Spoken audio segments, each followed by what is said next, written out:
You are now rocking with the hottest boxing podcast in the land. True Media Boxing Radio with your host, Coach Malachi Williams. True.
For the thousands in attendance and the millions watching around the world, ladies and gentlemen, let's get ready to rumble! Yeah. What's up, family? This is our boy, Coach Malachi Williams in the building. We back. True Media Podcast. We back up in this BI. Let me go ahead and put that on mute. True Media Podcast. What's going on to the family, man? Peace to the family, man. What's happening? It is what it is, man. Another day. I'm sitting back, man, looking at, checking everybody out. Before I forget, I have to always acknowledge my sponsor. Today's show has been sponsored by the one and only Foster's Barbershop. That barbershop is located at 1923 West Main Street, the street that I lived on. You know what I mean? When I lived in West Tampa. Right here in West Tampa, Florida. So anytime you come in the city, look up Foster's Barbershop. You're going to have to make an appointment via Bookski. Bookski, you make an appointment, type in Foster's Barbershop, make your appointment, man. It's the best barbershop in the city. It's not a barbershop like it. Like most barbershops, and you go in, you got 20 barbers or 15 barbers, and you got a bunch of chairs sitting around and people sitting there waiting to get cut. This barbershop is the total opposite. This barbershop here is an exclusive barbershop. So you just make an appointment. You come in there, there's only 3 barber chairs, 1 barber, and, everybody going to get in there. You get what I'm saying? It's an exclusive barbershop, and, $50, you're going to spend $50 a pop. So when you make an appointment, you're going to, they're going to take $25 off the rip. You need to reserve it for $25. That's what they're going to do. That's what to make sure you got them. You don't make no appointment and then motherfucker, the barber show up and you ain't there. So that's how they do it. It's very exclusive. But shout out to Foster's Barbershop. Let's give my sponsor a round of applause.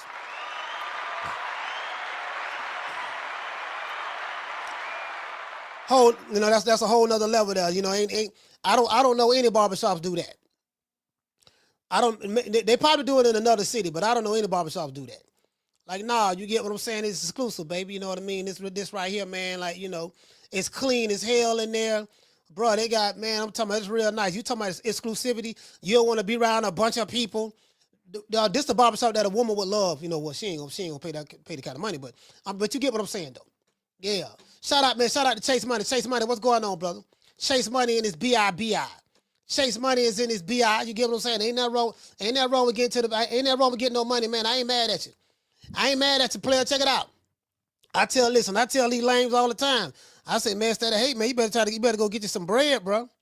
I ain't got time to, the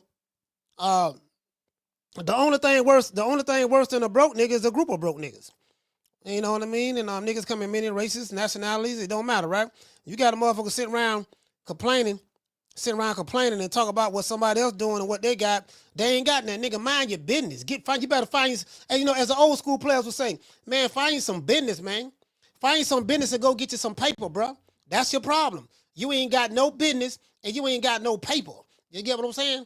It is what it is, man. Let them say what they gonna say. Shout out to Wookie Wook in the building.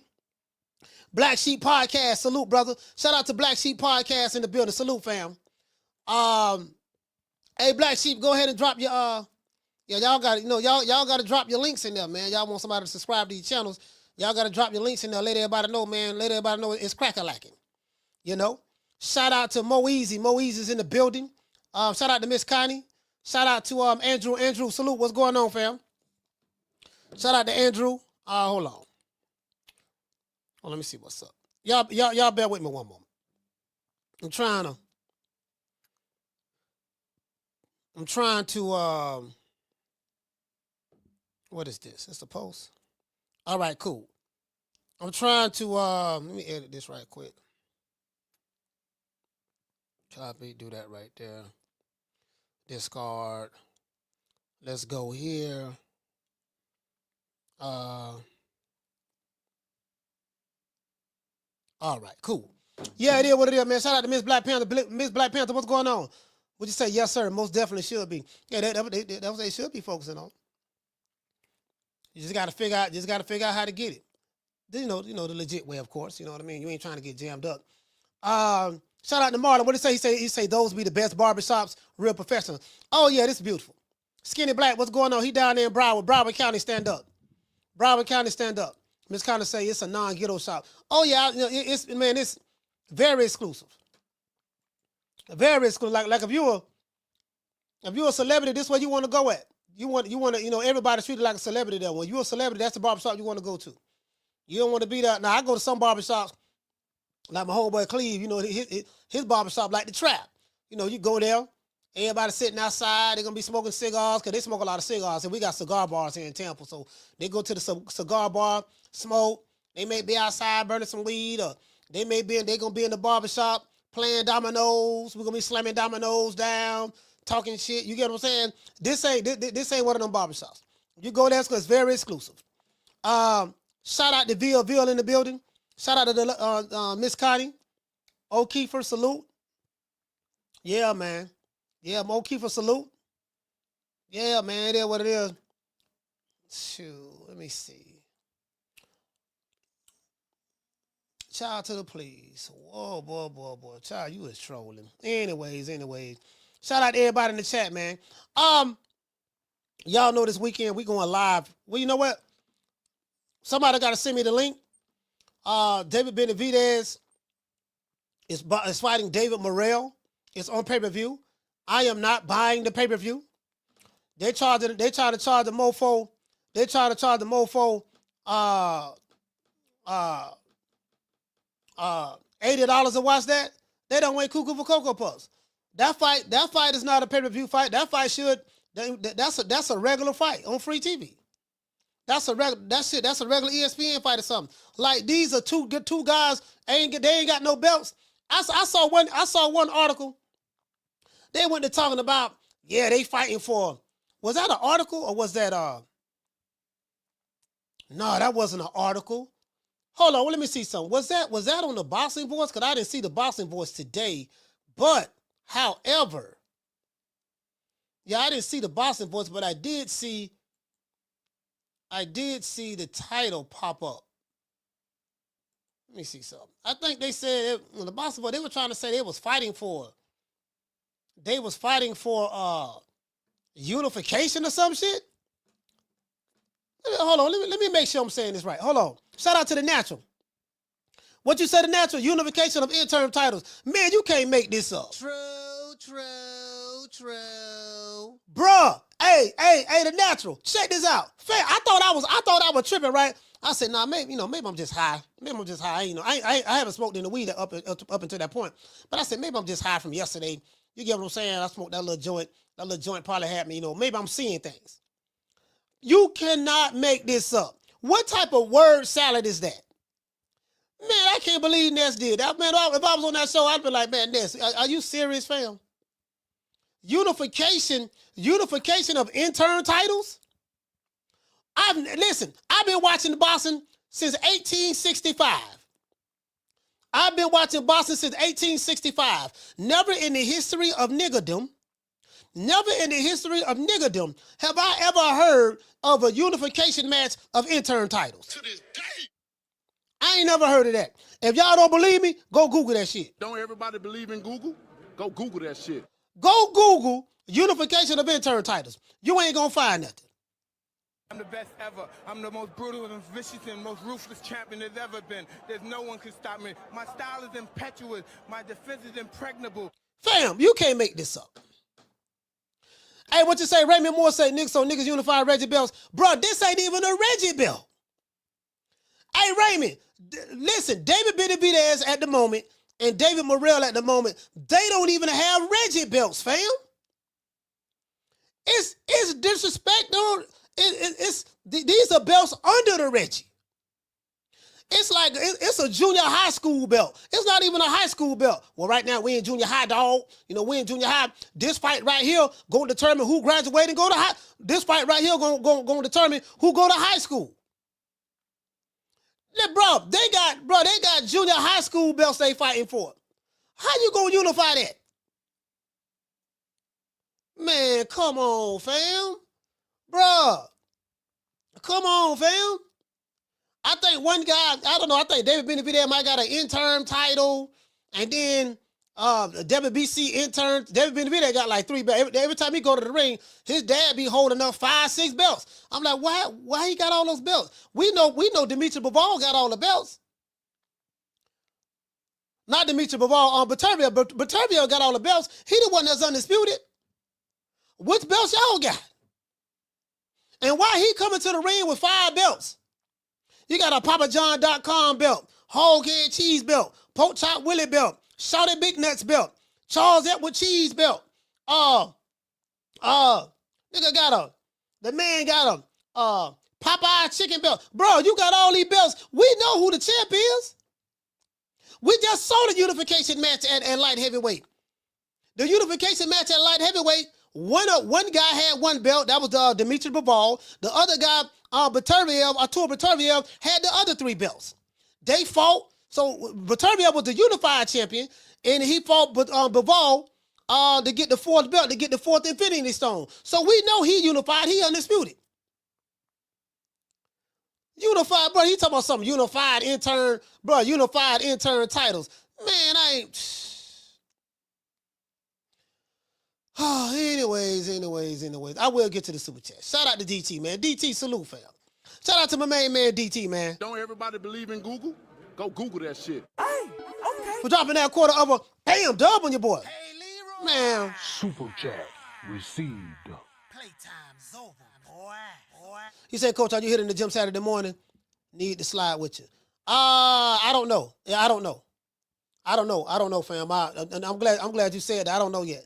If I go, it'll probably be early in the morning, man. I might wake up at like 5 o'clock, get to the gym, hit the cardio. I probably hit that cardio real good, and get a real good sweat, and go from there. But I'm not sure yet. To be fair. But shout out to my main man DT, man. Salute. Y'all know we gotta hit him. With the Huggy Bell. Down from the bar, there's a platform stage. People pimping, sharp as razor blades. Bro, you can't make this up. Again, I don't want to throw anybody under the bus. I just never. Now, it was creative. We got the unified right now. But right now they fight. This is a unification match. Okay, well, what they unifying? All right, right here. Tila got the hog head cheese belt.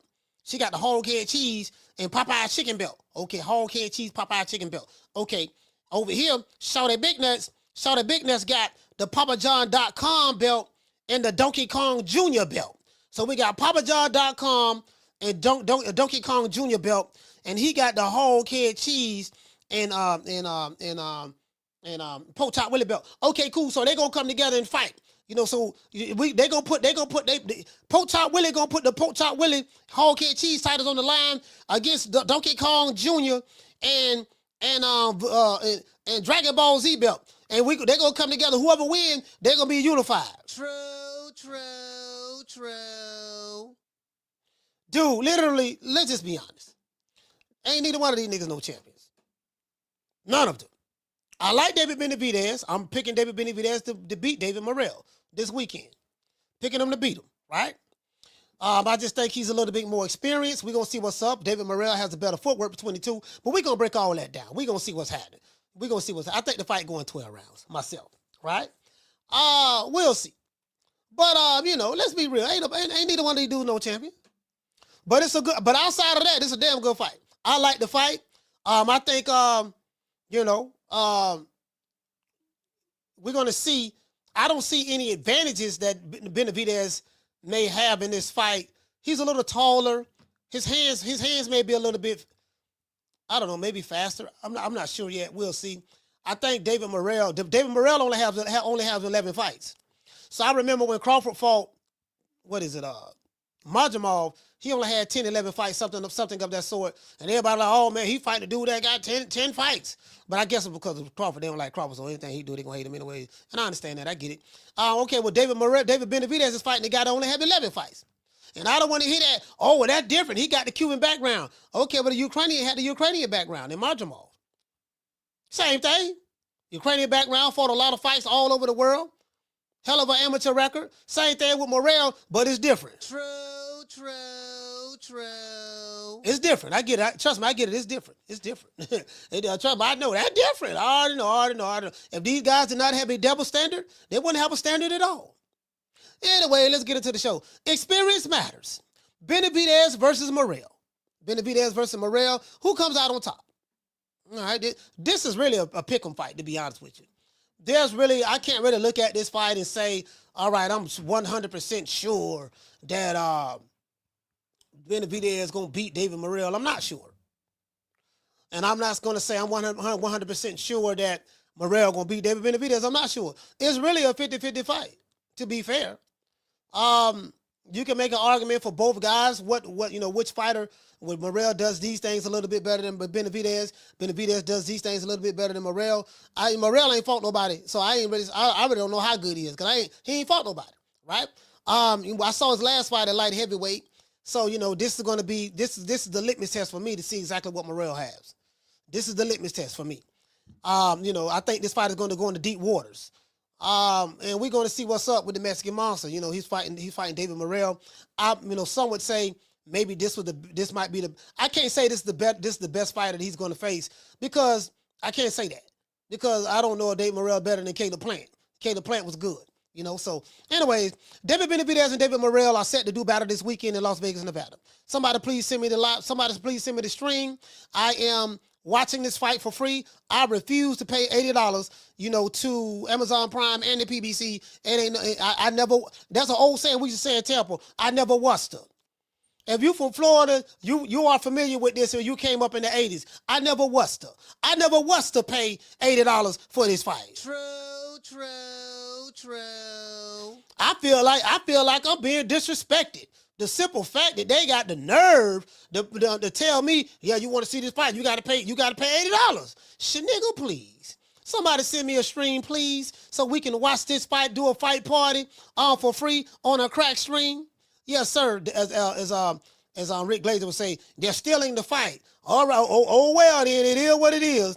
And until, you know what I mean? It is what it is. We gonna keep on stealing too. That's for trying us for all these years. Y'all, you don't try us for all these years, then turn around and want to complain. This is the repercussions. Now I do like the fight. I love the fight, but I'm not paying $80. I don't like it that much to pay $80 for it. I'm stealing. Just gonna say it outright. That's what they say. They say stealing, right? That's the language they like to use. Okay, that's what it's gonna be. Stop me from doing it. The T-Mobile Arena is where the crime is set to take place. David Morrell has 11 fights as a pro. If Benavidez beats Morrell, critics would say that Benavidez beat a guy that only had 11 fights. These are the facts. If Benavidez struggles with Morrell, critics would say that he struggled with a guy that only had 11 fights. And then they're going to say, well, what you think Canelo going to do to him? Like, he ain't ready for Canelo. Sir, is Canelo going to fight him? Nah, he ain't got to fight him. This and that. I'll say, okay. True. Over here, we don't like to do these, what ifs and possibilities and, we don't like to do that over here. What you think? What's the name? What you think Hog-Head Cheese gonna do to Mojo Jojo if they fight? Well, if they fight each other, we don't have to think, guess, or assume. We can physically see the manifestation of the fight and see what the outcome is gonna be. You know, you got fan bases over here making an argument for their fighter that they male grouping, being a male groupie for. Then you got another fan base over here making an argument for their fighter, and they sitting there talking about, well, what you think will happen if they fight each other? Well, my fighter, we know he gonna win. How do we know, sir, when they gonna fight? Well, he don't. They'll say that they fighter. They'll say that, you know, my fighter will beat him in one breath, while in the other breath saying my fighter don't have to fight him. Why he don't have to fight him? Because we already automatically know he'll beat him. True. These are the kind of arguments these niggas be making. You can't make this shit up. They'll make an argument for why they fighter will beat the other guy on one side of the coin. But on the flip side of the coin, they'll make that same argument and say, this is why my fighter don't need to fight him, because we already don't establish that he'll beat him already without getting him in the ring. This shit right here, boy. Lord have mercy. The witness protection program. But some of these fans be doing for their favorite fighters, bro. The witness protection program. Bro, I feel like, you know what, they treat boxing like you a part of the cartel or something. Yeah, man, I'm part of the Tijuana cartel, dog. I'm controlling the port of entry into America. And what we doing, dog? See, we got military over here. We got American politicians and Mexican politicians on the payroll. We got police officers on the payroll. We got tunnels. We got everything. And we got that work. What we gonna do now? See, that, bro, it ain't that, bro. It's not that. It's two guys that fight, that box for a living. That's all it is. It's just two guys that box for a living. We just want to see them throw hands. That's it. You know, that's all. That's all, dog. That's all. You get what I'm saying? As I said before, either way it goes, Benavidez ain't gonna get no credit if he wins. If Benavidez were to lose this fight, I guess you get the point. You get the point what I'm saying. This fight is a good matchup. But it's dead on arrival. I'm going to tell you why it's dead on arrival. This way they kill it at right here. Why? The PBC is selling this fight to the public for a whopping $80, $79.95. Rounded up to $80 with tax, right? Good luck with that. Good luck with that, Tom Brown. Good luck with that, DeCubas. Good luck with that, Scampton Lowers. Good luck with that, Al Heyman. Good luck with that. You know, we might as well thank Al Heyman while we over here. Well, you know, I guess I gotta be like everybody else and thank Al Heyman. Good luck with that, right? Outside of Canelo, as I said before, outside of Canelo, no one in the United States is paying $80 to see a pay-per-view fight. Might have one or two, especially this one. No one knows who the hell David Morrell is. No one. He's a no-name fighter. And as I said before, good luck with that. I predict that this fight right here will go quadruple plastic on the pay-per-view scales. It's going to go quadruple plastic. No one is buying this fight. Niggas ain't buying. Like whoever the big name fighters is over here in America who charging $80, outside of Canelo, them dudes ain't selling. They shooting bad. They shooting bad. We still trying to find out what them Frank Martin numbers were. What them Frank Martin numbers were. We know what time that was. Nigga got quiet. It got real quiet. Anyways. Also, you know, as I said before, you know, David Benavidez is known. He is a known fighter. He's known. But this isn't the fight to put on pay-per-view. David Benavidez's last 3 fights have been on pay-per-view, and they all flopped. Every last one of them. All 3 of them, right? I think the last fight he had on pay-per-view was against Demetrius Andrade. Was it Demetrius Andrade? I think it was, yeah, Demetrius Andrade. I mean, bro, listen, that went triple wood, bro. That fight went triple wood. I think they sold like 30,000 pay-per-view buys, something like that. 40,000, something like that. He fought for Caleb Plant. You know, I think Rick told me Caleb Plant they did like 50, 60,000, you know? Like, bro, like, you get what I'm saying? I mean, bro, like you doing Benavidez and them, and I understand why they're doing it, because David Benavidez want a lot of money, and David Morrell want a lot of money. So it's smart. Well, I see what Al Heyman doing. Al Heyman said, look here, baby boy, check this out. I know y'all want a lot of money, right? But this is what I'm going to do.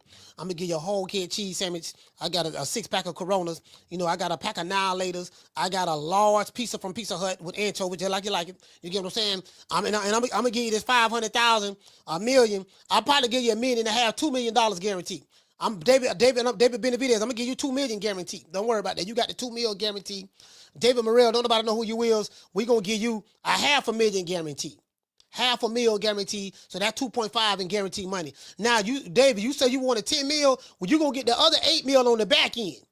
Wait a minute, Al, you said that last time, man. My other 3 fights, you said I was gonna get money on the back end, but I didn't sell. The fights didn't sell, so I didn't get nothing on the back end. Well, nothing from nothing leaves nothing, baby boy.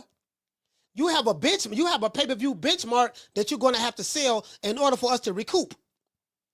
So we recoup our money, but then but if we don't sell enough, you can't get no back end money. Nothing from nothing leaves nothing. David Morrell, you better not even worry about asking for no back end money. Don't nobody know who the hell you is. Nobody. I go to the barbershop, ain't nobody talking about this fight.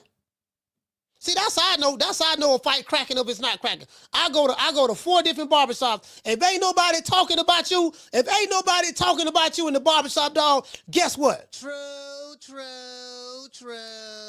Man, this shit finna go quadruple plastic, man. It's a good fight, though. It's a good fight. You get what I'm saying? So y'all send me that link, man. So y'all send me that link. I swear to God, I ain't paying for this shit. I didn't buy Canelo fought twice last year on pay-per-view. I didn't buy those. Tank fought Frank Morrell last year. I didn't buy that shit. Guess what? David Benavidez fight David Morrell. I ain't buying that neither. True. It's too high. If they bring the price down, I'll work with them. Bring that price down to about $25, $30. Shit, this Turk Ali, she's selling pay-per-view for $25, $30. Y'all bring it down to about $25, $30. You get what I'm saying? Then, then we'll holler. But this is a non-pay-per-view fight. This is what I call making a non-pay-per-view fight, putting it on pay-per-view. It's going to do this. You put it behind the paywall, you're going to do this guy some injustice. There is no buzz for this fight. No one in the barbershops are talking about this fight. No one will be throwing a fight party for this fight. But this fight is a good matchup. David Benavidez is currently a -175 favorite over Morrell. Morrell is a +140 underdog. That means this is a 50-50 fight. This fight can go either way. I don't know who's going to win the fight. I'm picking David Benavidez because I think he's a little bit more durable, and I'm going to see. I'm picking David Benavidez for the second half of the fight. I can see him getting outboxed by Morrell maybe in the first half of the fight, but I'm picking David Benavidez for the second half. Second half, I think if he can wear him down, if he can wear Morrell down. You know what I mean? Tempo and pace is going to be key as well. The tempo and pace is going to be well. If David Morrell beat Benavidez, would I be surprised? No. It's a 50-50 fight. But you got to pick somebody. Somebody got to win and somebody got to lose. It's a 50-50 fight. So that's just the reality of the situation. The winner of this fight will be in line to fight the winner of Beterbiev and Bivol. Now, when any one of these guys win this fight and they in line to fight Beterbiev or Bivol, I have Beterbiev or Bivol, either one, beating any one of these guys. In my opinion, David Benavidez nor David Morrell is better than Bivol or Beterbiev. So whoever win this fight, if they step up to the plate, I got the 2 Russians. I got the 2 Russians over the Cuban and the Mexican. True. Especially if they're going to fight Beterbiev. If they fight Beterbiev, I definitely got him. Bowling ball. And if you fight Bivol, I definitely got him.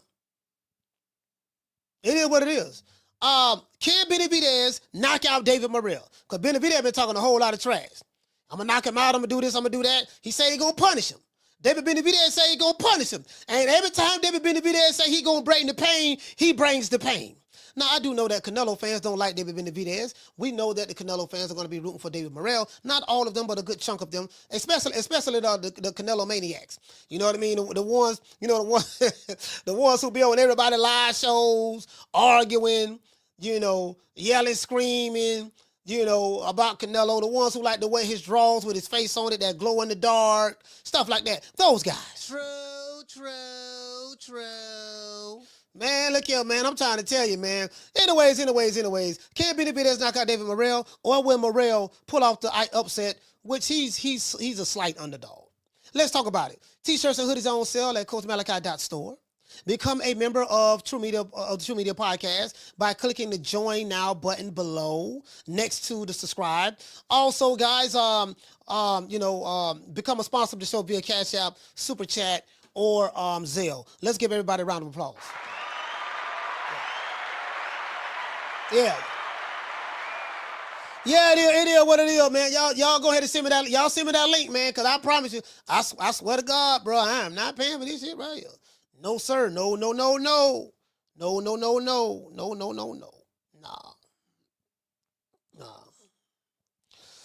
Yeah, man. No. Lil C say, Coach, Carmel Moten was added to the undercard. Yeah, Carmel Moten is a prospect. Still shouldn't be $80. Carmel Moten ain't nobody. He's a prospect. He's a young up-and-comer. He ain't, he's coming up right now. He's a prospect. I'm glad they got him on the card. But guess what? This fight shouldn't be no pay-per-view. We're going to send a message. We're sending a message to the Al Heyman and the PBC and any promotional company out there that wants to charge $80. The message we're sending is, hell no, we won't go. Meaning we ain't going over there to buy that shit. What we gonna do, we gonna listen. Somebody send the old boy a good stream, because that's what it's gonna be. And what they call it, crack stream. As Two-Tone the Superstar would say, 5 stick boys outside. That's what it's gonna be. It's 5 stick boys outside. But this ball been taking the easy matches. Fight another ball. No, sir, I ain't paying for this shit right here, boy. They listen, they trying the game with this one. Trying the game. What you say, NPR say, I'm not impressed with Carmel. Well, people are screaming about Carmel because of Floyd Mayweather. People are screaming about Carmel because of Floyd. Well, I guess I gotta be like everybody else and saying Al Heyman. Floyd Mayweather, you get what I'm saying? He's Mayweather Promotions fighter. So he's getting that Tank Davis effect. Kind of like when Tank was when Floyd gave Tank the stamp of approval. Everybody fell in love with him, and now they still in love with him. He got his own fan base now, and that's what's going on right here. You get what I'm saying? Y'all know me. I don't believe in hyping up no prospects too fast, hyping them up too fast. Like, okay, the only way we're gonna know what these guys have, we'll know what they have and who they are over time. Time will tell us everything that we need to know. You get what I'm saying? So that's just the reality of the situation. I don't believe, because what happened here, you be putting this pressure on these young jitterbugs, and then when they don't live up to the hype that you put on them, then you go to say they're a hype job. No, you the one put that pressure on that man. That man wasn't y'all were hollering about he was the next Sugar Ray, and he the Sugars, and he the Four Kings and all this stuff there, and y'all were doing that. And then when these dudes don't live up to that, you want to tear them down. Well, why you put them on that pedestal in the first place? The same dudes, listen, the same dudes, the same dudes that sit back talk about, yeah, man, he like this fighter, he like that fighter, but he ain't doing what that fighter did. Crowning it. Y'all be crowning these American. These dudes might be turned out to be American hype jobs. Y'all be crowning them too fast. Y'all listen. This is the problem. This is the problem with the American boxing fans over here. American boxing fans, you will see a dude in the gym. I'm talking about the online boxer, the ones online. You'll see a dude in the gym doing all that pretty shit on the hand mitts. Well, you see what he did on the hand mitts? Man, he was going behind the back and tapping and doing this and turning to the side. He was doing the matrix. They'll see that, and they automatically think this dude pound for pound. I'm like, dude, you do know that he hitting hand mitts. The fuck? The man hitting hand mitts. Yeah, but listen, this is choreography. They practice this countless hours and hours and hours. This is a choreographed hand mitt session. That's wrong, isn't That's wrong. He did nothing to you. That's all it is. Y'all don't widow. He pound for pound. He pound for pound. Yeah. You saw the way he was hitting them hand mitts? Listen. All it take for these fans today is to see their favorite fighter having a good jump rope session. You see the way he was jump roping? Boy, look at the way he would do jump roping. Man, I'm trying to tell you, boy, see the way he was crossing his arm with the jump rope and squatting down with it and bouncing up and down and all that stuff there, no diddy. You see the way he was turning his back and look getting all fancy with it? I'm like, yeah, okay, yeah, he was doing that. Yeah, you know, I think he would have beat Sugar Ray back in the day. You think he would have beat Sugar Ray based on what? You wish you could work it the way I do. You saw the way he was hitting them hand mitts? Hey, this is boxing. I'm trying to tell you, fam. So we got to pump the brakes. So listen, stop putting these jitterbugs out there, jumping out there with them. We need to see what they got over time. We need to see what they got over time, fam. You know, because I like what I'm seeing from the jitterbugs, but I'm not so quick to crown them right now. The crown is to be earned, not to be given freely. You have to earn that crown. Hagler had to earn it. Sugar Ray had to earn it. Roberto Duran had to earn it. Azuma Nelson had to earn it. Hearns had to earn it. You know, Chavez, Oscar De La Hoya had to earn it. Floyd Mayweather had to earn it. Roy Jones had to earn it. James Lightside Tony had to earn it. Everybody had to earn it, but these niggas ain't got to earn nothing. They just, you see him have a good sparring session. He don't whoop Hobo Sam from the local liquor store and sparring, and y'all holler about he the greatest. Ain't nobody coming to see you, Otis. That's the problem. That's the problem right there. That's the problem right there. You get what I'm saying? That's how y'all jumped out the window with Edgar Berlanga. Edgar Berlanga had 16 first-round knockouts. The question I had was this here. Who was he knocking out? What you mean? It don't matter who he was knocking out. He was knocking them out. Ain't that boy KQKC said? He said, yeah, it don't matter. It don't matter who take fight. He knocking them out. So, hey, I'm like, how y'all make the argument that another guy who you don't like, how y'all say he ain't fought nobody in one breath, but the guy who you do like, you say he ain't got to fight nobody as long as he knocking them out? They argue both sides of the same coin. You can't make this up. Hey, what you say? Hey, Deal say, well, that's complicated, coach. Hey, that's what Jerry said. Hey, shout out to Jerry. Jerry say, well, coach, it's complicated. Now I see what it is now, coach. See, it's complicated. See what we got to do now. See, we can see that we want to fight the other dudes, but see, it's complicated. See, you get what I'm saying? Now them other dudes, Mojo Jojo, Poach Chop Willie, Whole Cake Cheese, they can get it. But now Godzilla, King Kong, and Mothra, see, they can get it too. But see, that's kind of complicated. See, they on the wrong side of the street at the moment. Then what they got to do, they got to fight each other. Well, they already fought each other. Yeah, but see what it is. See, they didn't look impressive when they fought each other. See, they got to earn the right. They got to earn the right to fight me. Okay, what did the other guys do to earn the right to fight you? See, that's different. See, the other dudes, the other guys, they really just as good as those other guys y'all hyping up. See, they real good. Okay, well, why you chose them to the left and not those guys to the right? See, what you got to understand is this here. The situation is different. You know, it's about putting butts in seats. You know, I'm the cash cow. I'm the draw. He looking for a payday. Okay, but you just fought 4 tomato cans over here. Wasn't they looking for a payday? Well, see, but what it is, see, they looking for the payday, but at the same time, you know what I'm saying? They really want to fight. See, they weren't doing no clout chasing. We specifically picked them because we know they're going to bring the fight to the rumble in the jungle. So you don't what about the other guys? Yeah, see, we ain't worried about the other dudes. I'm like, man, you can't beat these dudes, man. True. It be too much niggas explaining. All of this niggas explaining they be doing, bro. I'm like, damn, nigga, you don't niggas explain me for 35 minutes, dog. 35 minutes. I still ain't here getting out of you what I want to hear. Anyway, shout out to J Pitt City. Hey, okay. Dropping that quarter upper. Bam, dub on your boy. Super chat received. Hey, J Pitt City say, I am sick of hearing these bullshit Superman stories about the Wasa. Legendary David Morrell catching bullets with his teeth. Catches bullets with his teeth. Nigga, please.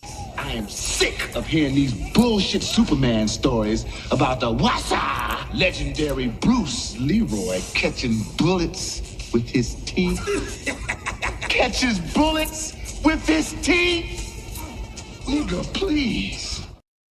Hey, well, yeah, man, I'm hear these Superman stories. That nigga catching bullets with his teeth. He body slammed King Kong. He pimp slapped Godzilla. You know, Donkey Kong ran from him. He beat up both Mario brothers, Luigi and Mario. He outran Sonic on the track. I'm tired of hearing these bullshit Superman stories. Shout out to J Pitt City. Hey, okay. Dropping that quarter over. Bam, dub on your boy. Hey, Super chat received. $80.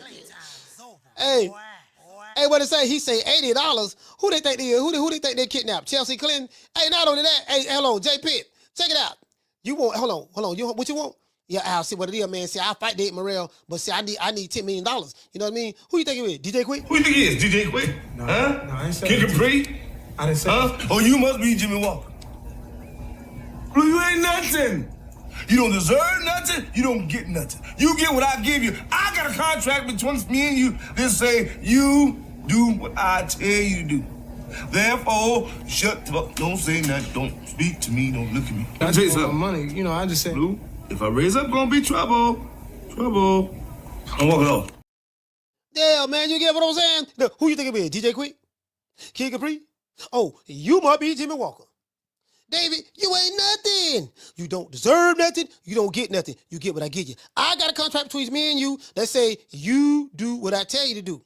Therefore, take this 6-pack of Corona, whole egg cheese sandwich, pork chop bone, a pot of collard greens, and some oxtails, and get the fuck out my face before you end up swole. True.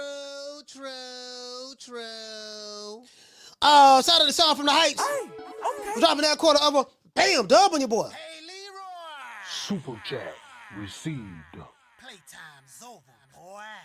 What it say, Sean? You say if they fight Beterbiev, he said if they fight Beterbiev, it's gonna be trouble, and they're not gonna be able to walk it off. Man, let me tell you something, man. That Russian ain't nothing to be playing with, man. Hey, that Russian Beterbiev ain't nothing to be playing with, boy. But let me tell you something, boy. You better be a hell of a dude to stand up to that type of pressure.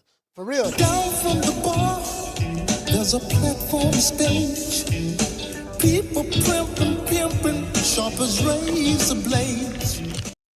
Yeah, you better be a hell of a dude to stand up to that type of pressure right there, boy. That goddamn Russian there. They be talking all that shit. Yeah, he ain't fought no slick black fighter. He fought Marcus Brown, beat the brakes off of him. Marcus Brown headbutted him. You know what I mean? Okay, well, find a slick black. Find somebody then. Find them. Just find them. You know, 2 Russians. Find somebody to beat Beterbiev Obovol. Either one of them. Hey, shout out to Tila. Tila in the building. Shout out to Miss Black Panther.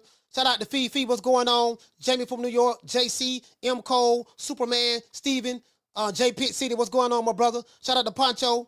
Shout out to JC in the building. Warlock Boxing. Wookie Wook. Shout out to Mike J. Shout out to Raymond Moore. Raymond, what's going on, fam? Raymond, what's going on? It is what it is. Let me show y'all this here. Let me let y'all see this. Now, this, y'all think I'm lying about this pay-per-view, huh? Bam! Y'all see this right here? I ain't lying about this here. David Morrell versus David Benavidez, main event. Starts at 8 o'clock, February the 1st, which is Saturday. So, you know what I mean? Pay-per-view. Let's click right here. So that right there, y'all see that? You click right there, you gotta log into your account, and then it's $79.95.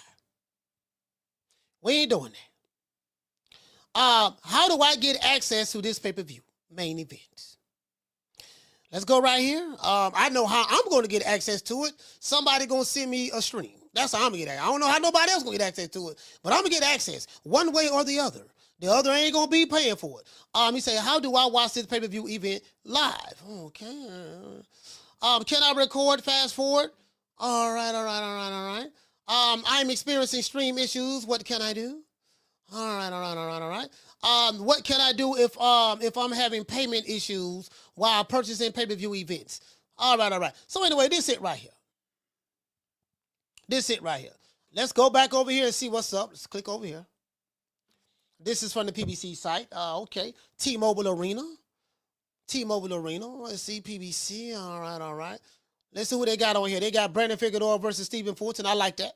I like this fight. This rematch should have been happened. They waited too long for this. I'm kind of leaning towards Brandon Figueroa. I got Brandon Figueroa winning this fight. I got Brandon Figueroa winning this fight. I had him winning the last fight. To be honest with you. I thought he did enough. I thought he did enough to win the fight. Myself, when him and Stephen Fulton fought last time, that's what I thought. It was a close fight, but I thought that he did enough to win. He had relentless pressure like a mug. Like he was missing some shots, but he was landing some shots too. Like he was stepping in the name of love the entire fight. But so I'm gonna just ride with Brandon Figueroa again. We got Isak Cruz versus Angel. So Angel Fierro. Y'all know Pitbull. He fight the same way. He gonna come forward. He throwing bolos. He like his favorite punch is the bolo punch. He throw bolo punches from up under at a 45-degree angle. He throw overhand rights. He throwing wide haymakers. You get what I'm saying? Isak Cruz do not know what a jab is. He don't understand how to jab his way to get to where he wants to be at. He don't know how to jam his way into distance and range. He don't know how to do that. All he know how to do is throw haymakers. He throw haymakers the entire fight. Jesus Ramos versus Rosario. All right, that fight right there. Okay. Jesus Ramos, this is a big boy right here. I don't know how he making 154 pounds. They need to test this dude right here. True. This man is a light heavyweight, super middleweight. This man is a light heavyweight. Yeah, he's a super middleweight, probably a light heavyweight, fighting at 154. Do you guys see how big Jesus Ramos is in the ring after he rehydrate? Bro, that's crazy. I'm like, how is this dude making weight, fam? How was this dude making weight? Anyway, they got somebody said they put Kermel Moton on there. I don't know if Kermel Moton is going to be on the televised version. But anyway, this is a regular card right here. This ain't this is a regular card. There you go right there. They want $80. Good luck with that. I hope everything work out for them. I really do. I hope it work out for them. I hope that they sell 1 million pay-per-view buys. I hope that Benavidez and Morrell and can get all the money they can get on this card. They just won't be getting it from me. Let's give everybody a round of applause.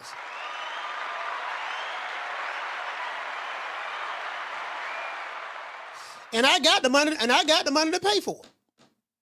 It's the principle. It's principalities. It's principalities. You get what I'm saying? So it is what it is. It's principalities. But before we get into the show, we got to give a big special shout out to my main man. Y'all know who it is, Six Figure Johnny. Well, I guess I got to be like everybody else and sing Al Heyman. I can quit my job now, baby. 6 figures, baby. You feel me? But a name. Do you have a name?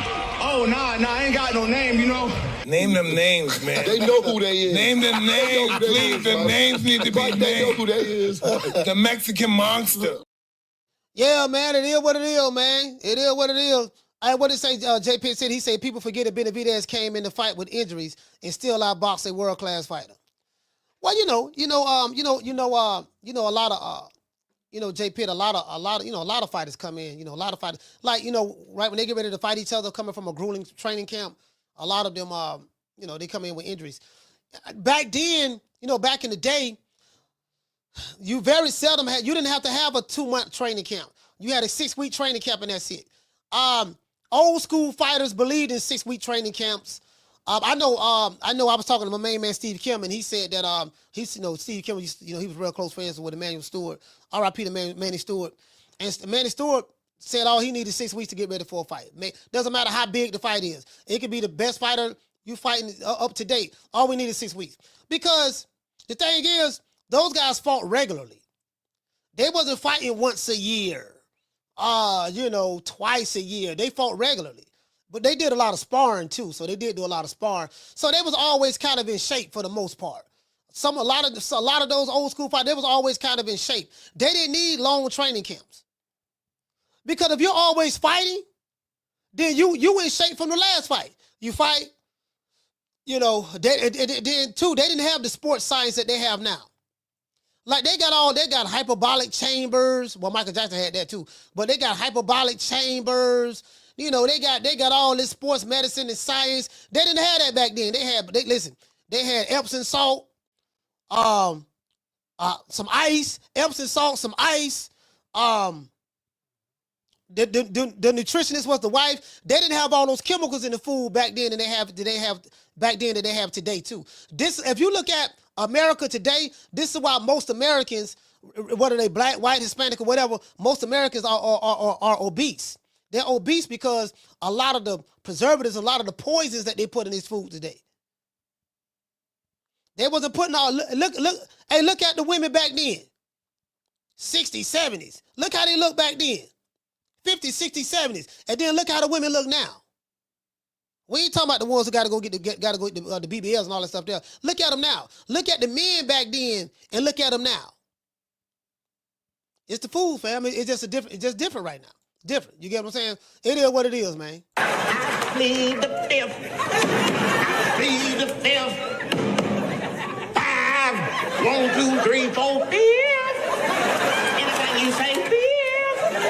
Go ahead, ask me a question. Did you? 5. You get what I'm saying? You know. They say they know. I remember when I was growing up, white women didn't have no back. White women was flat as an ironing board back then. You like you ain't seen no white girl with no ass. If you find a white girl with some ass, you be like, God damn, that was an anomaly. Now you get what I'm saying? You know, a snow bunny. They listen.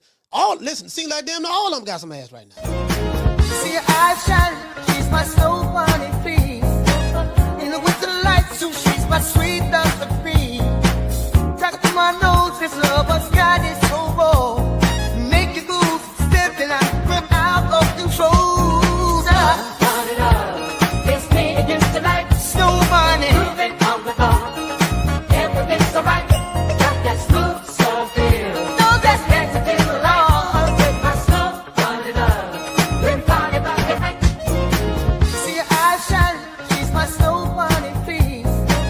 In the winter light, so she's my sweet dust of peace. Talk to my nose, this love has got it so raw.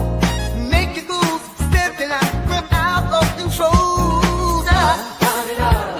It's me against the light, snow bunny. Moving on the bar, everything's alright. Got that smooth, so feel. No, that's next to feel along with my snow bunny love. We're party about the night. Yeah, man, I'm trying to tell you, bro. Like you in the '80s, man, white women didn't. I mean, you know, this ain't no shade. This ain't no shade to the white Nubian princesses. No shade to the white Nubian princesses. But I'm telling you, I came up in the '80s. I'm telling you, white women did not have no ass back then. It was flat. I'm dead ass serious. Now today, I be in the gym. These white girls today in the gym, Lord have mercy. True. Man, I'm talking about, listen. Today's white woman ain't yesterday's white woman. I'm telling you right now, boy. I'm trying to tell you, boy. Lord have mercy. They be like, God damn, man, I'm trying to tell you, man, where y'all was at in the 80s. Hey, Raymond boy, hey, I don't know how old y'all is in the chat. I'm 51. I don't know how old y'all was in the chat. I'm trying to tell you, boy, it wasn't like that back then. I'm trying to tell you, it was not like that back then, boy. But today, to this day, it's a whole nother ball game. Man, shit. Nigga, please. I just got to throw it out there. I just got to throw it out there. You get what I'm saying? It is what it is, man. Oh, but anyway, we're finna get ready to drop these phone lines. But shout out to the Face of Box. Hey. Yeah. Ooh, that look good.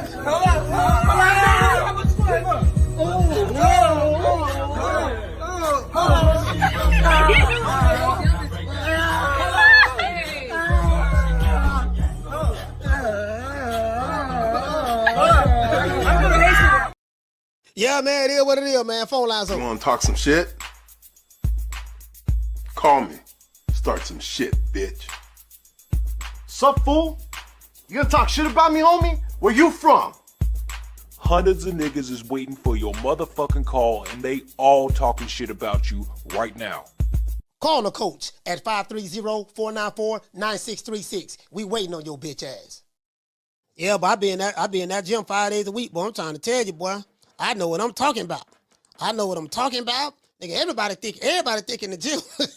Everybody think in the gym. Let me tell you something. Back in the day, listen. Do you know what a dream job is in the gym? I'm going to tell y'all what a dream job is. This the dream right here. This the dream job right here, right? This is a dream job. Hold on, I'm finna put you ladies up on game. To the women in the chat. If you doing squats, do not let another dude, well, unless you like him, spot you. Let me tell you something. I got a cousin named Nars. I ain't seen him in a while. Man, listen, he be looking to get somebody a spot. Hey, Ray, check this out, Ray. You need a spot? Hold on, let me show you how to do it. Let me help you. Bro, okay, when you get that bar on your back and you going down, see, listen, you got to put your hands, you got to put your hands right here, like in front of the breast, right? I ain't saying you got to hold the breast, but put it right there in front of the breast, or you can get a hold on the side. And then when she go down, when you spot somebody, you got to go down with them. That's how you properly spot somebody. When somebody got some heavy weight, you got to get behind them. I mean, not be all up on their ass unless you're a female, but get behind them, and then when she go down with them, and then come up with them. That's so you can make no Diddy. That's so you can make sure. Well, if it's female Diddy, that's so you can make sure that they can get back up. So yeah, baby.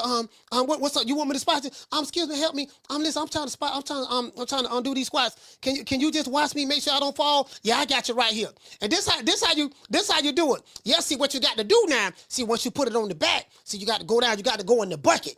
It's very important that you go in the bucket. It don't matter how much weight you're lifting. You don't need no heavy weight. Just go in the bucket. So when she go down, you go down with her. When I put my hand up on my hip. When I dip, you dip, she dip. When she dip, I dip, you dip. We dip. You get what I'm saying? So when she put her hand on the hip, and when she dip, you got to dip with her. You know what I mean? And when she dip the other way, you got to dip with her. When she go down, you got to go down. When she come back up, you got to come back up with her. True. So I'm just letting the ladies know. Just putting y'all up on game. You get what I'm saying? You got to get in the bucket. That's how you gonna build everything. Everything starts from the bucket. I'm an old school trainer. So everything I did, the way I was taught, everything in the bucket. When you do dips, in the bucket. When you do squats, in the bucket. Leg press, you know what I mean? It is what it is. If you ain't going in the bucket, you ain't doing that. I'm telling you right now. If you ain't going in the bucket, you ain't doing that. Man, you ain't doing that, man. You supposed to be, well, listen, how you think, man, how you think they so thick right now? Man, they be going down in that bucket, boy. Lord, him, they be going down in that bucket. They be doing them aerobics classes in there. You know what I mean? Yeah, man, they be trying to tell you, boy. I'm trying to tell you, y'all, man, shit, these niggas, I say, boy, they don't know what they missing, boy. They sitting out here, man, why you going to the gym? Like, shit, nigga, why not? Shit. I mean, I like the gym anyways. I've been in the gym forever since I was 13, but you get what I'm saying? Like, why not? And what I say, Miss Connie? You say some women just go for that attention too, Coach. Yeah, listen, I ain't mad at them. That is true. That is true. It's some women in there, they be coming in, listen, they know what they be doing. Hey, Miss Connie, they know what they be doing. They going in there for that attention. They got she doing all these strange, stretches and all that stuff there. I'm like, man, she know what she doing, man. Trying to act like she don't want nobody to talk to her. All that stuff there, man. She know what she doing. Busting it wide open. Hey, busting it wide open. You know what I mean? Busting it wide open in the neighborhood. Hey, you know what it is. I'm like, hey, what you say, Justin? Justin say, man, I just left the boxing gym. Feel good as hell after. Yeah, okay, for sure. Yeah, for sure. Gotta feel good after that. Yeah, man, doing all these strange stresses and all that stuff. I'm sitting there, man. I'm trying. You be trying to keep. Now, if you used to seeing it, it ain't nothing. Like a lot of the men in there, they used to seeing that. So it really don't do nothing for them. But if you're a new chicken hawk, and you coming in there, you chicken hawking, and you rubbernecking, you looking every which way. Rubbernecking is when you just looking every which way. Your head on a swivel. You see a bad one walk by. God damn, she fine. Then you see another one walk by. God damn, she fine too. Then you see another one walk by. Lord have mercy. Then you see another one. Then you see another one walk by. Good goobly woo. So you just rubbernecking. You can't even get your workout on because you too busy looking at everything. True. This man, hey fam, it's your set. You do know it's your set, right? Yeah, I know, dog. Did you see such and such? Look, man, I ain't come here for that. I see this shit all the time, man. I see these same women all the time coming to the gym, man. This ain't nothing. She got spandex on, okay, fine. Dude, if you gonna do the set, this why I don't work out with nobody. I don't work out with nobody. I'm like, man, that nigga here gonna be he ain't gonna do nothing but hold me up. He ain't gonna do nothing but hold me up. He looking at every damn thing. You know, it's new to him. It's new to him. You get what I'm saying? And what you say? He said, I'm waiting on one of these YouTube niggas to run up on me. Oh yeah, you ain't gotta worry about that. That ain't happening. That ain't gonna happen. You ain't gotta worry about that. You get what I'm saying? They gonna run up on you in the chat and with all caps, but that's about it. Yeah, they gonna be, listen, man, I can't, no, I ain't, no, you rubbernecking too much, dog. Dog, like, listen, I don't did 10 sets, and I be doing drop sets. I do drop sets. You get what I'm saying? So, you know, and what to say, Jack Jackson say, he say most niggas go to the gym and take pictures. Hey, you know the crazy part about it? This the crazy part about it, too. When you be in the gym now, you don't really see nobody, a lot of people, like, you don't really see too many people working out. Everybody looking down at their phone. Like, what is the point? What's the purpose of going to the gym just to look at your phone? I'm coming in there to get my swole on. You supposed to be getting your swole on. You get what I'm saying? You trying to get the swole on, keep your wind up, all that stuff there, you know, and this dude looking at his phone. I'm like, he's stuck. Man resting 10 minutes in between sets. If you sitting there resting 5 minutes, 10 minutes in between sets, man, what's the point? To this day. What's the point? Anyways, back to what I was saying. David Benavidez, David Morrell. This is a good fight. This is a good fight. This is a good fight. David Benavidez is a pressure fighter. David Morrell is a pressure fighter. David Morrell is a pressure fighter. Yeah. Yeah. He said to change the song, coach. Nah, you know, it don't take long to change no song, not no 10 minutes. And not to change no song, not no 10 minutes. You change the songs you change the songs every set? Nah, that ain't true. Cause I have songs on my phone. I put it on. Listen, I have a playlist. I just put on the playlist and hit shuffle and hit play. That's it.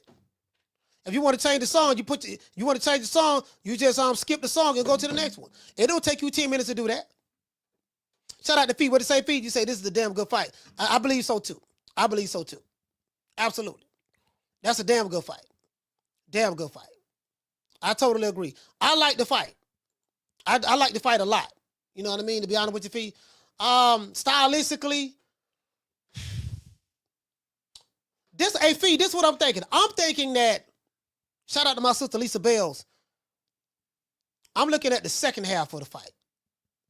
I want to see, can David Morrell jump out with a big enough lead in the first half? Because I can see David Morrell just totally outboxing Benavidez at first.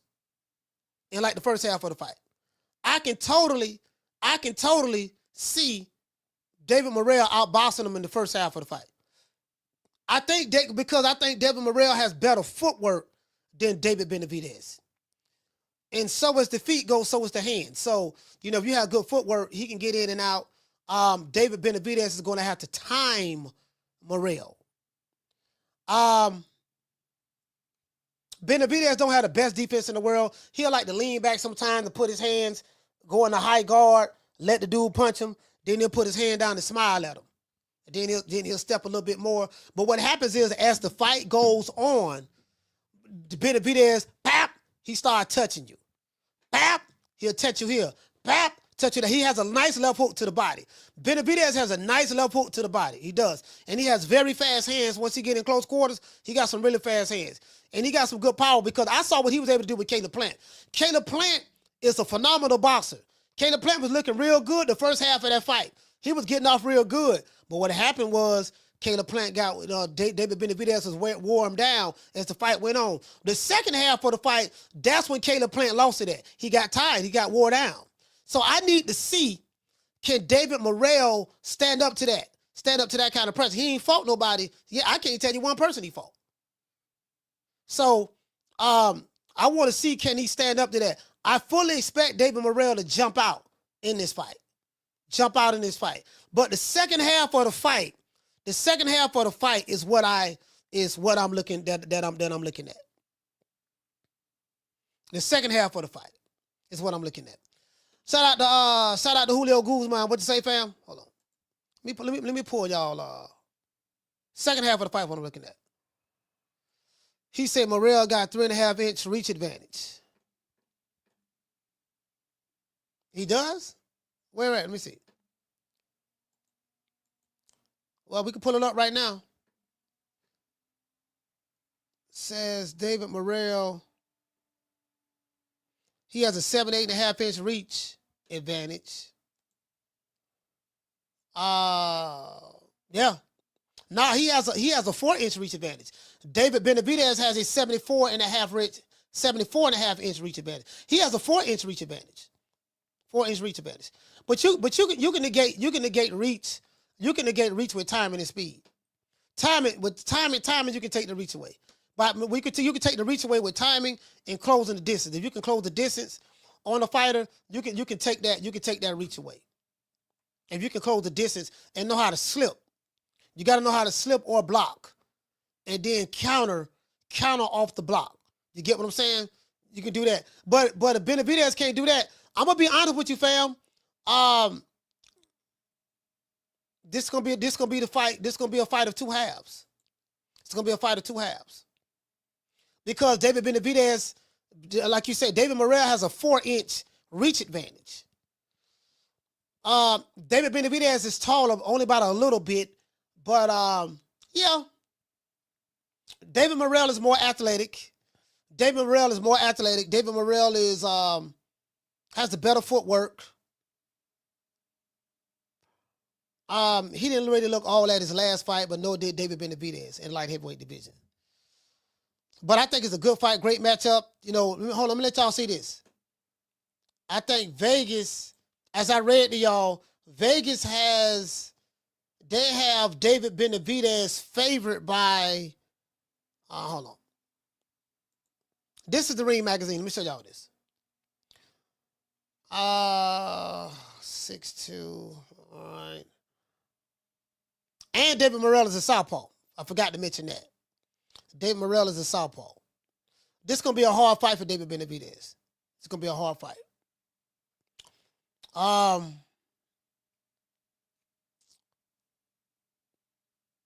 Outcome fight poll. So these are the people who voted. Most people voted on David Benavidez to win. This is on the Ring Magazine. It's the Ring right here.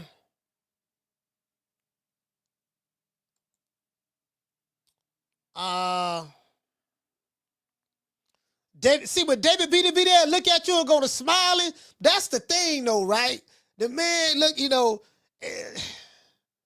he look at you, go to smiling, dog. It's kind of like, yeah, we gonna see. Yeah, we gonna see. We gonna see. You know what I mean? So we gonna see. David Morrell has been chasing. David Morrell has been chasing Benavidez for this fight.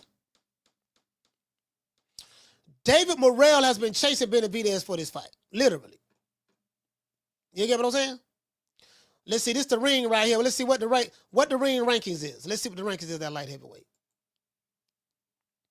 All right, they got a Turbo Turbiev here. This man right here, boy. Let me tell you, ooh, Lord have mercy. This dude looks scary. This is the other scary Russian right here, Dmitry Bivol. But Turbiev and Bivol, man, look here, bro. Lord have mercy. Let's see what we have right here. We got Gosvick right here. I think David Benavidez beat him. He came out of retirement, I think. Something like that.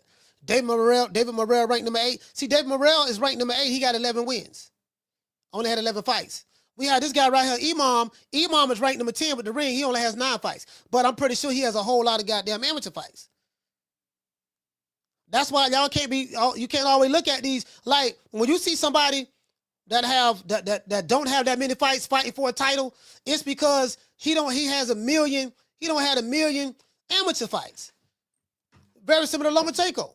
They don't fought every style known to man around the world.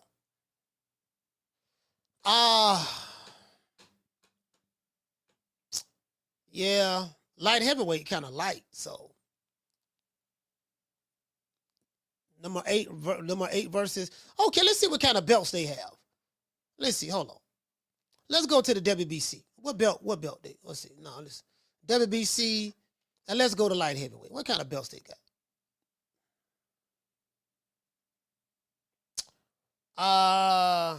What a belts at? He got the WBC belt. Doggone Ness hollering about this a unification.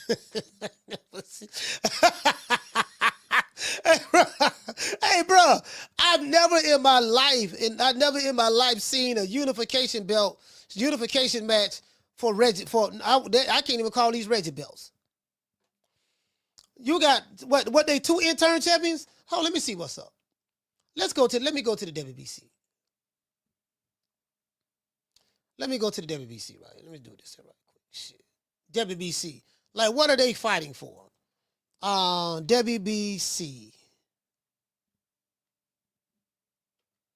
WBC boxing.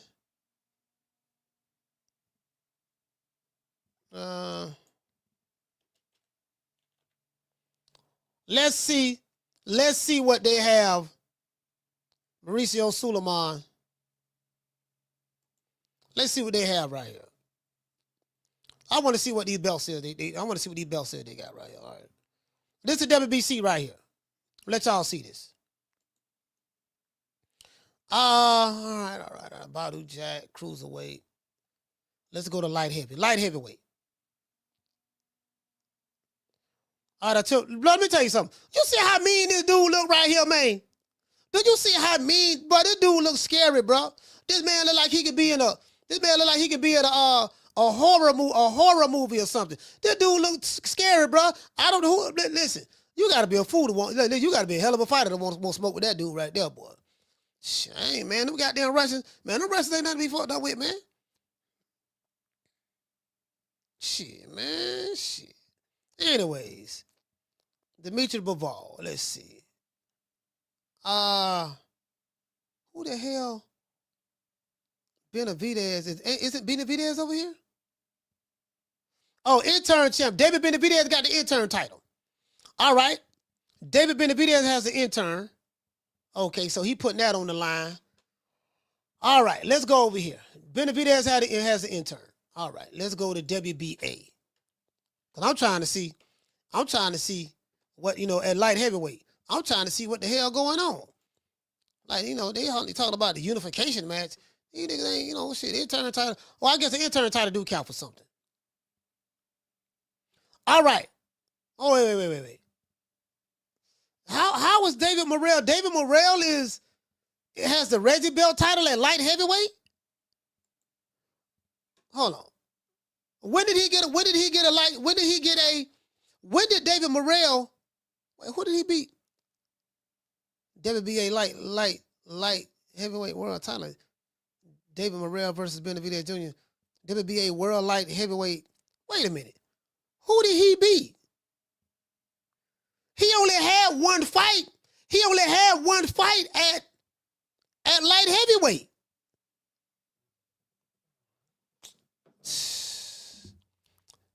Rod say hot rod coach. Look, he only had one fight at light heavyweight, fam. He got a belt already? I'll call him. What's your name? You calling from? Coach is Rob from New York. Rob from New York, talk to me. Coach, I just want to start by saying thank you. Thank you for giving us this show because you've been practically the voice of reason since you started this podcast. I know I used to get upset at certain things at the current landscape of boxing, but you kind of, brought reality to us. And I want to start by saying that in terms of practically Eddie Hearn a few days ago had mentioned Inoue, why Inoue is fighting, certain fighters, he should get stripped. And I'm like, brother, every fighter right now is doing whatever the hell they want. Like, why you complaining with one fighter, not the other? At the end of the day, we should keep the same standards for everyone else because at the end of the day, everybody's doing the same thing. But with that said, I just feel like with this particular fight, even if, which is a very, very close matchup, even if Benavidez gets through, I don't think he's going to get the credit that he deserves. They're going to just move the goalpost to, Morrell only had 11 fights or he was all hype and, he was in the, Canelo would have beat them both anyways, or it doesn't matter because they're not going to beat Bivol or better BF anyway. So at the end of the day, you know, we just gotta appreciate what we're getting because it seems like the tides are turning. All I'm saying is, you know, at the end of the day, yes, we are paying $89.99 for this fight, which is goddamn expensive. Yeah. However, we're only looking at the pricing because Turkey is giving us so much value as he has entered boxing. But that's my call, Coach. Absolute, fam.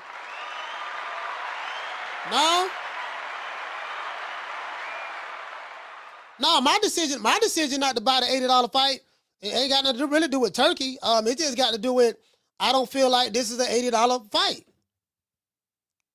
You get what I'm saying? The only reason this fight is on pay-per-view is because the two headliners want a lot of money to fight each other. That's the only reason why. It's not because it should be on pay-per-view for $80.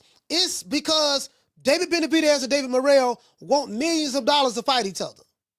So he ain't got that kind of money to say, we ain't finna be giving y'all no $5 million a piece or $8 million a piece to fight each other. What we can do, we can give you a low guarantee, probably give y'all $1.5 million, $2 million a piece, and then you can get the other $6 million on the back end that you want on the strength of the pay-per-view. You get what I'm saying? Because we still got to pay the rest of our card, if them dudes getting paid.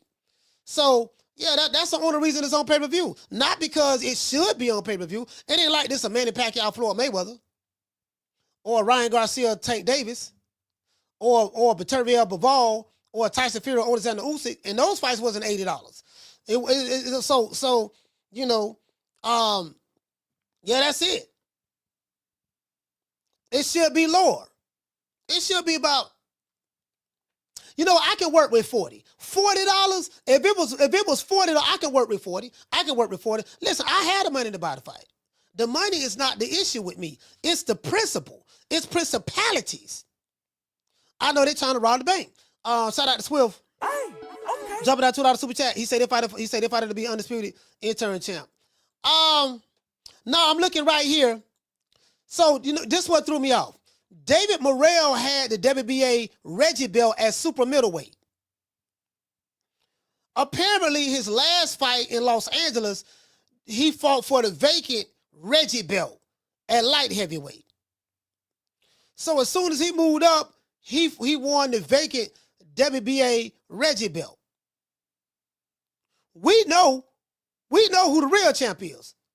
We know the real champ is Beterbiev. Beterbiev got the real belt. Well, technically, the Reggie belt was the real belt back in the day. It was the only belt. But, then they came out with the super. So now the super, but we know who the main champ is. The main champ is Beterbiev. We know that. He's undisputed. He got all the belts. He got all the Infinity Stones. So that's the reality of the situation. So whoever wins this fight is supposed to be next in line to fight the winner of Beterbiev and Bivol. You get what I'm saying? So that's how that's supposed to be. So now what we're seeing, okay. So he won the Reggie belt over here, vacant belt. All right. And David Benavidez has the interim belt. So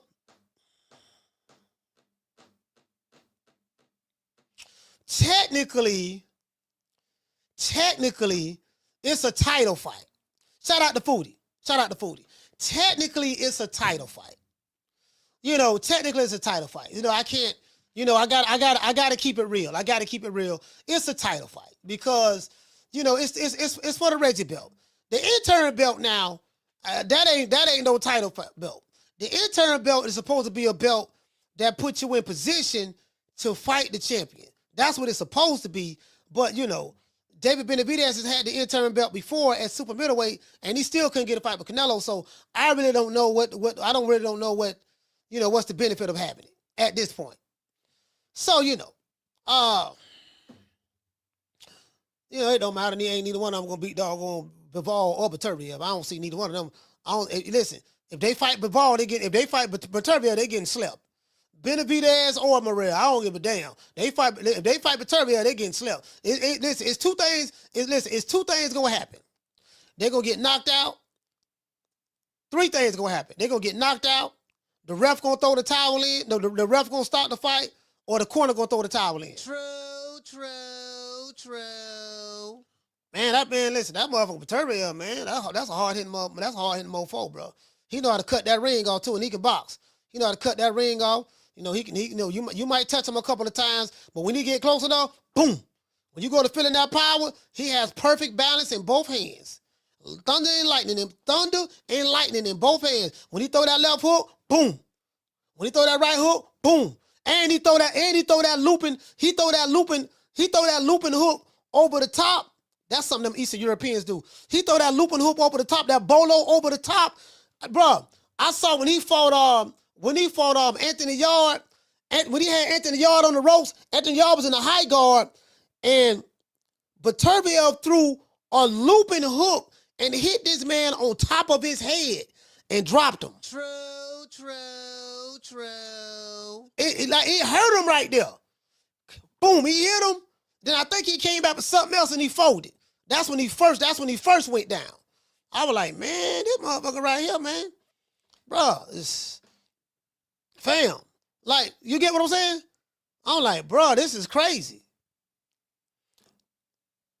Cali Kid said Benavidez overrated, coach. Yeah, I'm not even gonna entertain that. That's your opinion, sir. True. You are entitled to your opinion. You will not get an argument with me on that, sir. You know what I mean? That's your opinion. I don't agree with it. I think it's dumb as hell, but it is what it is. You entitled to type whatever you want. Shout out to B Brown. He said I got Benavidez over everybody except maybe Bavard. Yeah, I don't. Yeah, I don't. I like Benavidez. I like him, but I don't like him like that.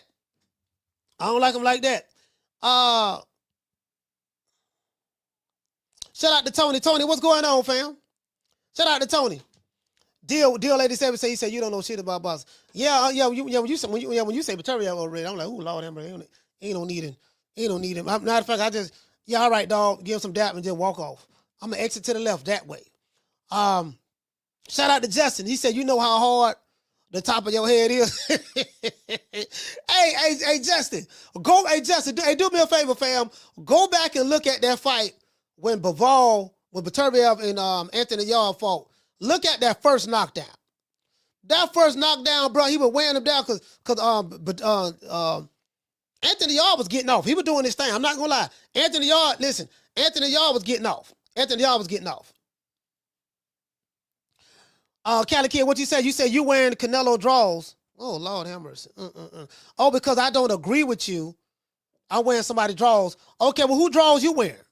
Because apparently you got a favorite fighter. It sounds like you're projecting. Cali Kid, you might be a choice. It sounds like you're projecting. That's what it sounds like. You saying I'm wearing somebody's drawers. Who dick you got in your mouth? You must got your favorite fighter dick in your mouth. And he must be busting all in your cheeks. That's what that's what I got. That's what I got to say to that. You know what I mean? That's my response to that. I mean, you talking like a real fuckboy right now. That got played with. That's what you sound like, fam. Phone lines open, though. You can call the show. I doubt if you do, but you can call the show anytime you want to. But anyways, yeah, phone lines open. Let me go ahead and open this up. I hope this you. Caller, what's your name? Where you calling from? What's going on, Coach? This is Demetrius from Murray Beach. Demetrius, talk to me, brother. Yeah, like you were saying, we put a lot of pressure and a lot of unrealistic expectations on these kids because, man, like you said, they talking about Euro bums. You got a bunch of American bums. You remember when that high job Jeff left from place, you went over there and Joe Kawasaki slapped him for 12 rounds. Yeah. And made him quit that 12 rounds. And just because a lot of these boxers, big boxing fans and casuals, the hardcores know the fighters. Like you said, Lomachenko got a title fight after like 2 fights because he had an amateur pedigree. Yeah. Typically European guys because they start their pro programs. They start the boys like 14, 15. So all that being said, you gotta give some of these European fighters credit, man, because I've seen a lot of American fighters go over there across that pond and get slapped around. And cause I heard a rumor, man, that Adrian Broner and Roland Merrill fight on ETV. You heard about it? Now, Roland Romero is supposed to be fighting. He's supposed to be fighting Ryan Garcia. So I haven't heard of that. Oh, okay. Yeah. Yeah, oh, you know, the educational television, I think Rolly going to be on there with some crayons, and AB going to be in there trying to put his teeth back in his box. I appreciate you, Coach. All right, salute, fam. Roland Romero's supposed to fight Ryan Garcia. He's supposed to fight Ryan Garcia. That's what he's supposed to fight. Hey, shout out to JC. JC, what's going on? What's going on? Dr. Paul Evans is in the building. Miss Black Panther's in the building. Shout out to the lovely Tegra. Rod is in the building. Salute, fam. My sister, Lisa Bells. How you doing, Lisa? How you doing, Lisa? Shout out to NPR. Shout out to... and what did you say? You said you honestly don't know who win out of AB and Rolly. You know what? You ain't lying about that, bro. Hey, you know what? Hey, the way AB, you know what? You would have to. I'm gonna ride with AB. Hey, NPR, I'm gonna just ride with AB. There's nothing. There's not a fiber. There's nothing in my body that would make me ever bet on Roland Romero. So I'm gonna just ride with AB. I know it would be mad. It'll probably end up in a draw, but if they fight, I just have to ride with AB. Carla, what's your name? Where you calling from? Jamie from New York. Jamie, talk to me. Yes, sir. Hey, Coach. So this is a unification bout with Reggie Belt on the line. No, well, what it is David Morrell has the Reggie belt, the WBA Reggie. Yeah, how the hell he got that? Well, it was a vacant title. It was vacant in his last fight. Okay. He won the vacant title, and then Benavidez has the intern belt, WBC intern at light heavyweight. So okay, unification bout Reggie Belt. I never heard that before, but okay, I don't know what the hell that is, but okay, whatever, man. And they feel that this is a pay-per-view fight. Are they serious? $80, man. They charging $80, bro. Yeah, okay. Like for real. Yeah, $80? Yeah, okay. Yeah. Good luck with that. Yeah, sure. Now, fuck that, man. I ain't paying. But, Coach, I'll tell you what, man, real quick. I'm going with Benavidez only because I feel that he has the better resume and he's a busier fighter in the ring. But I'm going to tell you this about Morrell. I know he only has 11 fights. Everybody wants to talk to me about that shit. Yeah. I tell them this. We're going to find out when the bell rings. That don't mean shit. Respect from New York, man. All right, salute, fam. Yeah, we're going to see what's up. David Morrell,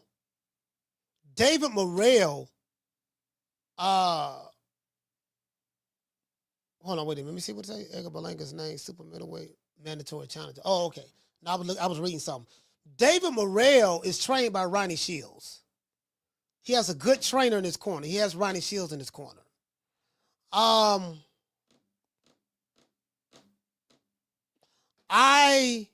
think that, as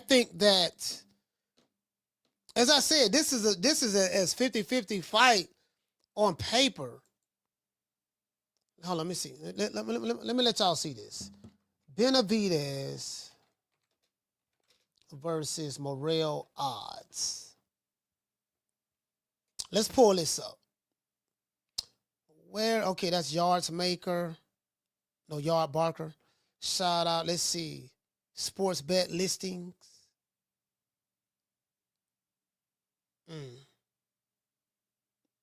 Why I don't see DraftKings. DraftKings normally have. All right, let's do this. All right, let's go here. Let's look at this one. All right, here we go. I'm going to let y'all see this so you guys can see. So far, this is what we have.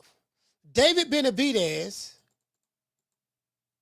I don't know why they got the old picture of David Benavidez. Let's say here are the betting odds from online sportsbook betonline.ag.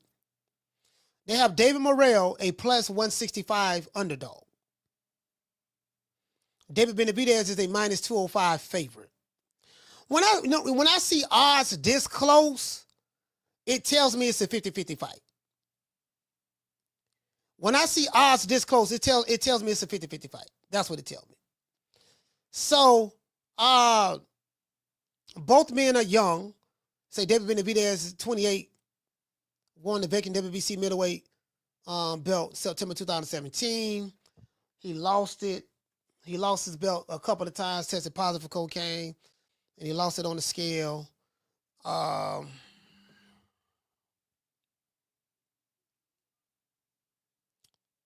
the scale, we'll see. I'll call it. What's your name? You call it from? What it do, Coach? Wookie Wook calling from Mass, man. Wookie Wook, talk to me, brother. Hey, man. Hey, I'm not gonna lie, bro. I can't really call this one, and I can't really call it. So it makes sense why you saying it's a 50-50 fight. Man, but it's just but the only thing that worries me really about the whole situation is it's kind of scary when a nigga hunts you down. You know what I'm talking about, Coach? That kind of get me. It kind of get me like, that nigga must see something we don't see. So like, my heart want to be like, yeah, David Benavidez got that, right? But when a nigga hunts you down, Coach, it's a little different. A little different. You know what I'm talking about? I'm starting to get a little different when a nigga hunts you down in boxing. They taking you around. They want all the smoke. Sometimes that can psychologically do something to a nigga. Yeah, I think Am I bugging? No, you know, David Morrell has been looking for this fight. He wanted this fight for a while now. And this was the guy that a lot of Canelo fans online threw in front of David Benavidez. Because, you know, they were like, okay, well, we don't want Canelo to fight David Benavidez, but David Benavidez ducking Morrell. He need to fight Morrell first, so this is the guy. So I'm pretty sure David Morrell going to have a lot of Canelo fans that night, you know, because he's the one that they threw out there and say, no, he don't need to, you know, so now both men moved up to light heavyweight. Canelo, he ain't got to worry about fighting David Benavidez. He ain't going to fight him anyways, so that's over with. But, so, yeah, but he's been looking for this fight. And I think what he sees is David Benavidez doesn't have the footwork that David Morrell has. So David Morrell is probably looking at him like, this man's slow. He ain't got no great footwork. I could just see some, Coach. You got to see some because I said you got to see some because when everybody else was talking about the Mexican monster, that boy wanted to smoke, Coach. That boy like, I don't see no monster. I see a kitty cat. I mean, that's how he was approaching it. I mean, it's a whole lot of people say they see something until they get in the ring. So we gonna find out what he sees Saturday night. That's one thing for sure. One more question, Coach. Do you think that this is the right time for this fight, regardless of it being $80? I know the $80 thing. Yeah, but do absolutely. you think the timing? Yeah. Because that's one thing I am happy about when it comes to the whole fight is the timing. Like we had to wait a little bit for it or whatnot. You know what I mean? But compared to Floyd and Pacquiao, you know what I'm talking about, Coach? Yeah, so, no, it's the right time. It's the right, absolutely. Yeah. It seems like we getting a whole lot more fights at the right time as of lately, though. As of late, we can get them like play around. It ain't too long, but it ain't like right when we want it, but it ain't too long either. So I mean, that's one thing I am happy about with boxing right about now, Coach. But hey, that's my call, man. All right, salute, fan. Wookie Wook, salute, brother. Massachusetts, stand up.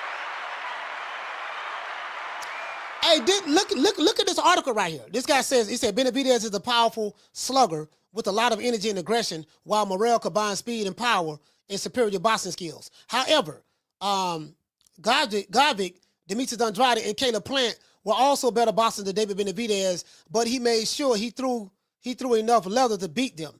Benavidez won't outbox Morrell. That's what I was saying. He won't get him.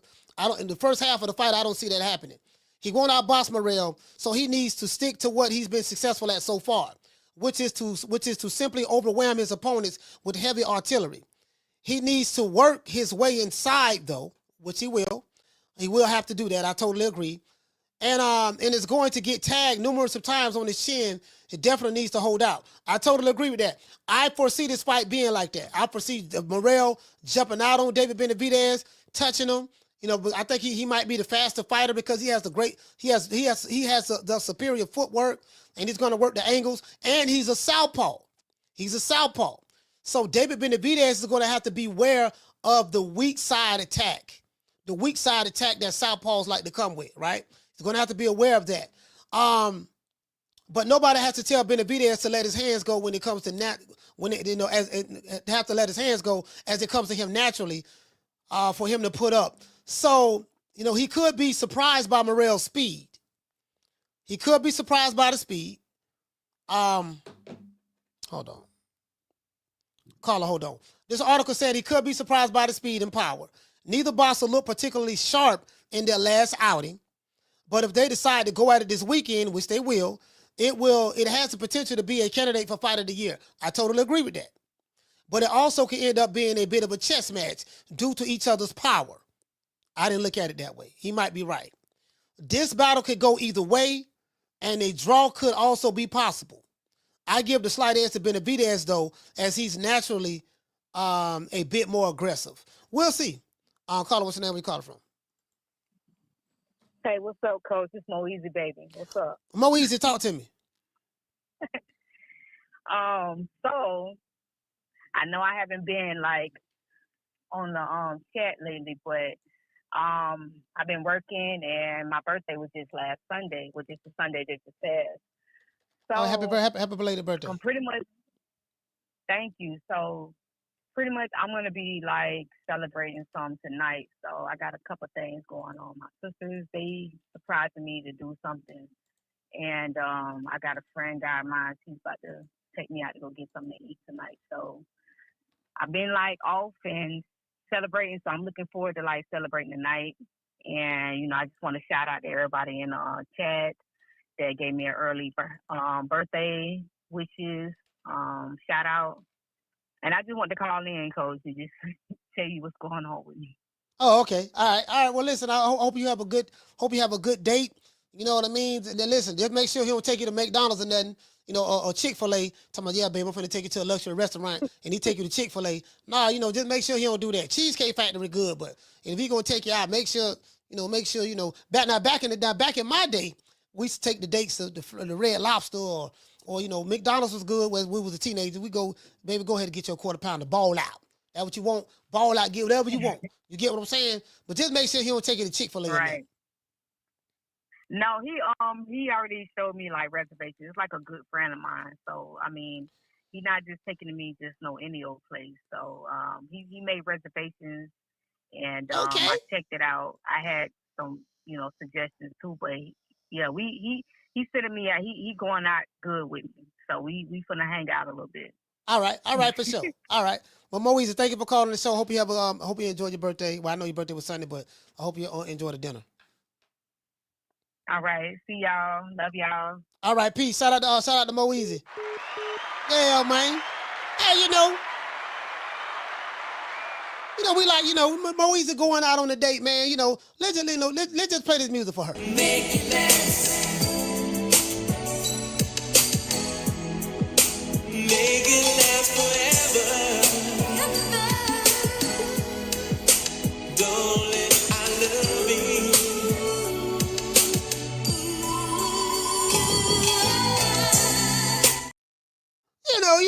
Chick, you know what I mean? Chick-fil-A, yeah, baby, hold on. In the 80s, listen, I'm telling y'all right now, this was the 80s, 90s, early 90s. The restaurant was Red Lobster. If you came up in the South, the restaurant was Red Lobster. Well, you took a honey dip to Red Lobster, boy. Man, I remember I took a girl to Red Lobster. I was about 20 years old, right? I took a girl to Red Lobster, man. She tried to buy everything. She was skinny, too. She wanted to buy, she bought the biggest lobster was like $75. $75 lobster. And she lived in an apartment complex. She had Section 8. $75 lobster. She was buying all kind of shit. I'm like, God damn. I had the money. I was in the game, but I'm like, damn, bro, you get what I'm saying? Like, what's the point? You buying all these. She had to get a doggy bag. She had to get the doggy bag, bringing food back. I ain't gonna say her name. Hey, if you watching this podcast, you know who you is. True, I ain't gonna say her name. True. You know what I mean? And again, I don't want to throw anybody under the bus. I don't want to throw her under the bus. But I'm like, and she was on Section 8. So, all right, took her home. We took her home. We did our thing. I'm like, man, God damn. Then, check it out. Then, you know what? I ain't gonna say. I ain't gonna say her name. Hell, man, she wanted, And then when When I tried to holler at her again, she went to holler about the light bill. Yeah, I'm trying to get my light bill paid. I'll call her. What's your name? Where you calling from? Corey from Texas. Corey, talk to me. Yeah, man. Excited for this Benavidez Morrell week. Can't wait till the grand arrivals tomorrow. Old boy Coach that ran some of these channels off the block so hard. They got boxing names. Now they started talking more about Coach Prime than they talk about actual boxing. Shit's funny to me. No, I'm gonna tell you why. I'm gonna tell you why, because they only talk about the same fighters. So, bro, you know, when you talk about one or two fighters all the time, you're like, man, they think boxing revolves around those one or two fighters. So they, you know, it is what it is. Right, because it's like anything boxing comes to my feet, it's like you top, and then obviously the other ones is like second, like because I got my type, it's like you, Boxing Voice, a couple other dudes counterpunch, but it's just funny. Then it's like some people I've seen that was talking that shit a couple summers ago. Coach Prime said this, Travis. I said, nigga, your channel say something boxing. What you talking about? Other shit for? I said, oh damn, Coach ran these motherfuckers off the block. They don't even talk about boxing. They said, fuck it. He got it. Yeah, man. But he got it. I don't want it no more. He got it. I'm good. He can have it. But the undercard, Coach, have you heard of this Aesop Cruz dude that he's fighting? I've never heard of this cat. Have you heard anything on him? No, you talking about the guy that Pitbull Aesop fighting? Pitbull is fighting. Yeah, no, not really. I mean, I haven't heard of the guy. Well, you know what? No, I have. Angel Fierro. Yeah, I heard of him before. Yeah, I'm familiar with him. Okay. But you know, I mean, Pitbull, I think this is supposed to be a get back fight for Pitbull. So, you know, he's pretty much, they're picking him to win this fight to get back in the reason, I'm finna tell you what the link is with this fight. If Pitbull wins this fight, he's fighting Tank Davis next. Really? They've been trying to make that Pitbull Tank rematch forever. I'm telling you, if he win now, unless he go fight on Turco Al Sheet card. If he don't fight on Turco Al Sheet card, if he decide, because he don't fought on the Riyadh season card before when he lost to El Rayo. He lost to El Rayo. So, you know, if he don't fight on that card again, like his next fight after this one, being that he's gonna win here, he fighting Tank next. Yeah, see that's just, you know, I don't even know if I'm gonna watch some shit like that. Come on, man. Keyshawn about to fight Barinchek in a couple of weeks. Yeah. You know, we got the super card in a couple of weeks, man. That shit just frustrates me, Coach. But yeah, man, I'm excited, Coach. I can't wait to see what you got to say about this fight. I think Benavidez should be able to get him late round or stoppage, but I don't know. Maybe I'm underestimating Morrell's power. But that's my call, Coach. All right, salute, fam. Yeah, you know, I think Benavidez,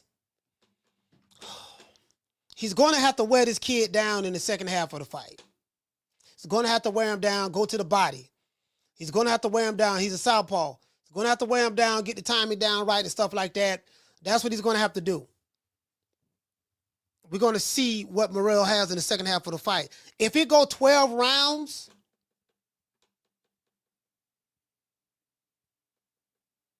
and there's no robbery,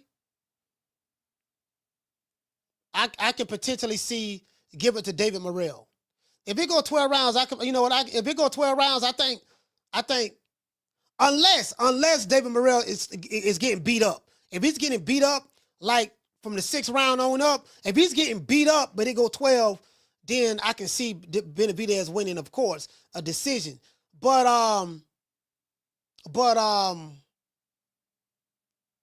if he don't get beat up, yeah, I can see him winning that 12-round decision. But you know, I just think from what I'm seeing visualizing in my head, I'm thinking that Benavidez is probably gonna wear him down late in the fight. I think he's gonna wear him down. You know, so we'll see. I think he's gonna wear him down. And that's, you know, body shots. You know, he's a good body puncher. If he closed that distance the second half of the fight, if Morrell was to give out the gas and they get down to a dog fight, yeah, I think Morrell gonna have some problems. Morrell is gonna have to fight his fight. Morrell has to fight his fight, and you know, don't let Benavidez go downhill on him. You know, and you know, I do, as I said before, I see David Morrell jumping out, doing his thing in the first half of the fight. I see that. I just want to know, and I see him fighting more of an up-tempo maybe, something of that sort, or maybe just picking them apart, just making it a boring fight, just trying to outbox them like that. I can see that too. It could potentially become a boring fight because both of these guys have punching power. Morrell going to have to establish the jab. He's fighting, Benavidez fighting the southpaw, so we're going to see what's up. But the kryptonite to the southpaw is what? The straight right hand. We saw that. We saw that when Crawford fought Marjamal. Marjamal kept catching with that straight right. He caught him like 4 or 5 times in a row one time. So that straight right hand. So Benavidez is going to have to be aware of that. That straight right. That straight right going to be his best friend. That straight right hand against Morrell is going to be his best friend. I can promise you that. That's a southpaw killer, straight right hand. For Morrell, I want to see him attack the weak side. He don't want to go to the strong side where Benavidez's right hand is at. He wants to. It's going to be an open hand stance fight. So if he attacks the weak side, he can shoot the straight. He can shoot the straight left. He can shoot the left straight down the pipe by establishing lead foot control and stepping outward. If you step outside of the lead hand, shoot the straight left right down the pipe, pivot, and then he can come back with some more stuff. So that's what he's going to have to do. Now, I don't know whatever attack Morrell, because Benavidez pretty much fight the same way. Benavidez fight the same way. So, he gets stronger as the fight goes on. So I need to see if he can sustain, whatever tempo or speed. I need to see if he can sustain that. Hey, shout out to Eric Gomez. Eric, what's going on, brother? I need to see if he can sustain that. So I'm picking Benavidez. I'm picking Benavidez to win this fight.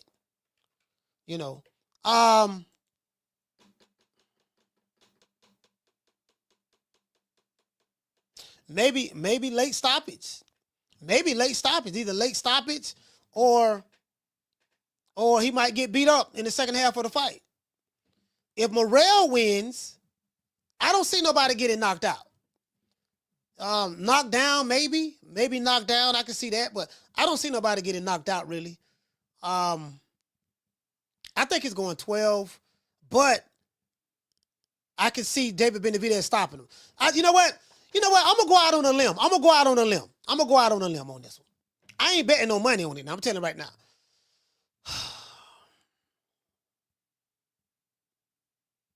I'm trying to think how Benavidez can win this fight. He's gonna have to stop this kid late. Something telling me to go out there with the late stoppage. I'm talking about 11th round, 12th round. Something telling me to go out there with a late stoppage. That's what my gut telling me. My gut is telling me late stoppage. Late stoppage. That's what my gut telling me. But I'm gonna wait and see. Look at how things are going down. I like the fact that Morrell does have Ronnie Shields in his corner. I need to see if either fighter can take each other's power. David Morrell has the better footwork. I think Morrell is the faster fighter. I think he's fast. I think he's the faster fighter. I don't know. We'll find out Saturday. Between the two, but he definitely had the better footwork. So, and he's been chasing Benavidez, so he probably sees something. Every time. Every time we have a fighter, I don't know if you guys noticed this. Every time we have a fighter, to where they say they see something. Yeah, I saw something. They say they see something. Yeah, man, I see something. You get what I'm saying? Every time they have a fighter that sees something, it don't turn out that way. Every time they see something, yeah, man, I saw something. And then, they get in there and it be something totally different when they get in the ring. So I'm shout out to Dr. Paul. Hey, okay. Dropping that quarter of a bam, dub on your boy. Hey, Leroy. Super chat received. Playtime's over, boy. Dr. Paul said everybody prayers up for Green Eyes P going through tough times right now. Oh, man, I didn't know that. Yeah, I need to send her an email, fam. I didn't know she was going through any tough times. I didn't know that. Hey, shout out to Dr. Paul, man. I appreciate you letting us know. I'll send her an email, man, and see if I can find out what's going on. Down from the bar, there's a platform stage. People primping, creeping, sharp as razor blades. Hey, what did say? Pito Prescott say Mikey Garcia saw something in Spence too. Yeah, that's who it was. Hey, Pito. Hey, that's who it was, fam. It was Mikey Garcia. Mikey Garcia said he see something. Yeah, I know. He saw that ass. He saw that ass whooping. Errol Smith beat the brakes off of him. They were like, yeah, man, see, it ain't about the size. See, he see something. And another, I'm gonna tell you something now. Again, Crawford my guy now, but they say they see something in Canelo. We gonna find out. We gonna find out now. We gonna find out if he see something. Now, I see something, dog. I'm like, all right, okay, all right. We gonna see. We gonna wait the night of the fight. We gonna see, cause man, sometimes some of these fighters, they be seeing things and they don't. It ain't what they thought it was. So. But I do remember that Mikey Garcia said he see something with Errol Spence, called the man out, jumped up there. Man, Errol beat that man for 12 rounds. True. And listen, Errol beat that man for 12 rounds.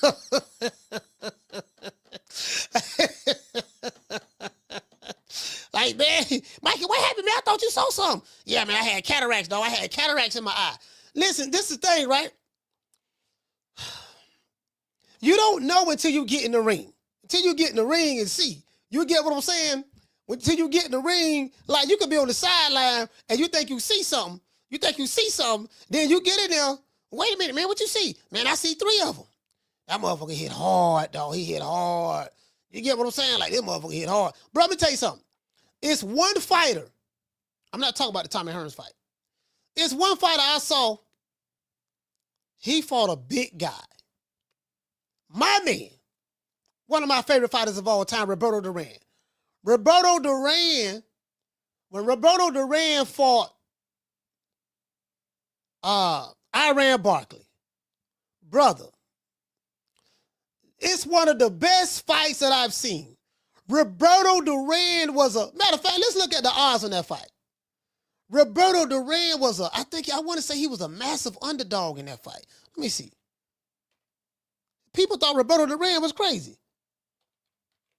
Iran Barkley. I want to see the odds on that fight.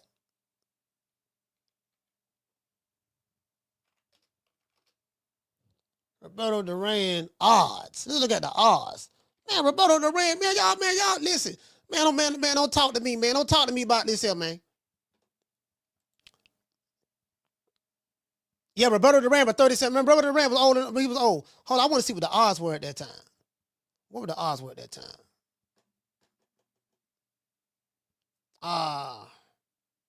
Damn, what were the odds at that time? It's not telling me the odds. Fight, no matter of fact. Fight odds. Let's look at the fight odds. What were the odds at that time?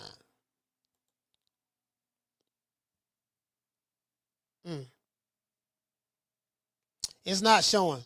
It's not showing what the odds were at that time. Man, Roberto Duran, listen, but anyways, man, Roberto Duran sat right there. He sat right there mid-range on him the whole time. He was countering. Check this out. Roberto Duran, every time when Iran Barkley shot that jab out there, Roberto Duran was timing him. He'll slip to the strong side, come over, he'll slip it and come over the top with the right hand. Bam! He was catching right on, because Iran Barkley left eye was swole. He had looked like a golf ball. Because Roberto Duran kept catching him with them right hands. But Iran Barkley was getting off on Roberto Duran a little bit too. He was catching Roberto Duran with some good shots. Hurt him a couple of times. Roberto Duran was so relentless, bro. Roberto Duran was so relentless. He got hit. He was rolling with shots, but every time he got hit with something, he'll come right back with a counter. Right there, mid-range in the pocket. He was letting his hands go. And that fight was close. It was real tight. What helped Roberto Duran, I want to say the 11th round, he dropped. He dropped Iran Barkley. He knocked him down. Matter of fact, let's pull that up. You know what? I'll probably get a copyright strike for this one. Yeah, I'll probably get a strike for this one. I don't know. It's ESPN top rank. Yes, ESPN top rank. Bruh, that was probably one of the best fights I've ever seen. Roberto Duran was heavily, he was a heavy underdog. Because he was a heavy underdog. You get what I'm saying? Like, he was a heavy underdog. I think he was like 37 years old, 38, somewhere, almost 38, somewhere around there. He was a heavy underdog in that fight. Fighting the bigger guy in, I think, it's super middleweight. Come on, fam. Iran Barkley, man, he gave Iran Barkley hell. No, matter of fact, he beat him. He said, how in the hell did Iran Barkley beat Tommy Hearns twice? I mean, he knocked him out, right? I think he knocked him out both times. Iran Barkley had, that's what I'm trying to tell you. Like, the triangle theory doesn't work. Like Iran Barkley, Tommy Hearns slept Roberto Duran quick. Knocked him out real quick. Got him out of there.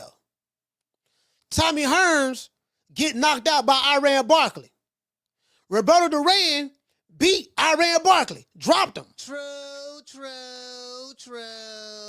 Listen, this is why the triangle theory doesn't work. The triangle theory doesn't work because, and this is why everybody was picking Roberto Duran, Iran Barkley to beat Roberto Duran. They're like, man, doggone Iran Barkley too big for you. Tommy Hearns had done slept you a few years back. He had done knock you out. Now you moving up to fight the same guy that knocked out Tommy Hearns? He didn't, bro. Man, I'm trying to tell you something, man. Styles make fights. The triangle theory doesn't work in boxing. This is why when I hear these dudes make these straw man arguments, well, you see what Rolly did to such and such, what you think he'll do to Shakur? Well, just because he did it to Frank Martin doesn't mean he gonna do it to Shakur. Well, when he knocked out Hog Head Cheese, what's the name? Struggled with Hog Head Cheese. So what you think gonna happen when they fight? Yeah, but boxing don't work that way. Boxing doesn't work like that. Styles make fights. What one fighter is able to do to another fighter doesn't necessarily mean he'll be able to do it to the other fighter. I can fight a guy right now. I can fight him two, 3 times. I can't beat him. He fight a guy that put him to sleep, knock him out. I can't beat the guy who beat me 2, 3 times, but the guy who knocked him out, I may move up and fight him and beat the brakes off of him. And you're like, damn, how Coach is able to win that fight, but he knocked out the dude who beat him. That's how it worked, bro. True. Yeah, they be trying to use these triangle theories, bro. The triangle theory don't work in boxing, fam. Don't work in boxing. Shout out to Preacher Joe. Shout out to Amaro. Salute you, fam. What it say, fam? Amaro, you say Iran Barkley was a 9-1 favorite. A 9-1 favorite. Hey, good looking out, fam. Good looking out. 9-1 favorite, bro.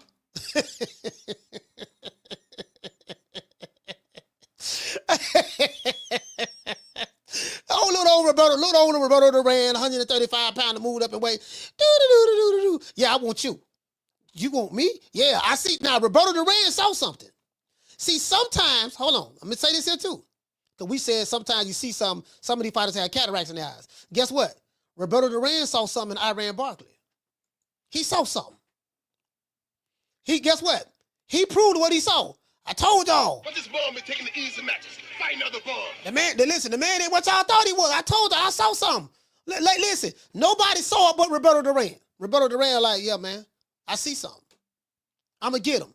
People thought listen, you can tell Roberto Duran fought Iran Barkley as though he bet his fight purse on that fight.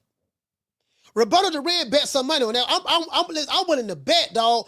You know what? I saw Roberto Duran. I took a picture with him. What I need to do the next time I see Roberto Duran, I'm going to ask him. I'm going to say, Roberto, I got one question for you. What did you see? I got 2 questions. What did you see in Iran Barkley that let you know that you can beat him, even though he knocked out Tommy Hearns? That's question 1. Question 2, did you bet any money on that fight? Did you bet on yourself? Did you bet any money on that fight? You get what I'm saying? Shout out to Lisa. Lisa, what's going on? Shout out to New Country. Country, what's going on, fam? Did you bet any money on that fight? That's what I want to know. That's what I want to know. Did you bet any money on that fight? Because the way he fought that dude in the pocket, bro. He fought that dude right there in the pocket. That's why I said you can't be comparing these dudes to no kings, man. These niggas ain't no kings in today's time. Ain't no kings. Ain't no kings. You know what I mean? Yeah, man, these the new 4 kings. Ain't no new 4 kings. None. Shout out to Preacher Joe. I ain't trying to hear all that, man. Ain't no new 4 kings. Neil Rice say, so you saying Morrell beats David? You must be talking to somebody else. You can't be talking to me. Ain't no 4 kings. None of them. You get what I'm saying? Too much duck language going on. Ain't no 4 kings. Nigga hollering about, man, listen, man, you know what, man, let me pull this fight up. Listen, I have some classic fights. I have some classic fights that I like to look at. Antonio Barrera and Eric Morales. Love watching those fights. Manny Pacquiao, Juan Manuel Marquez.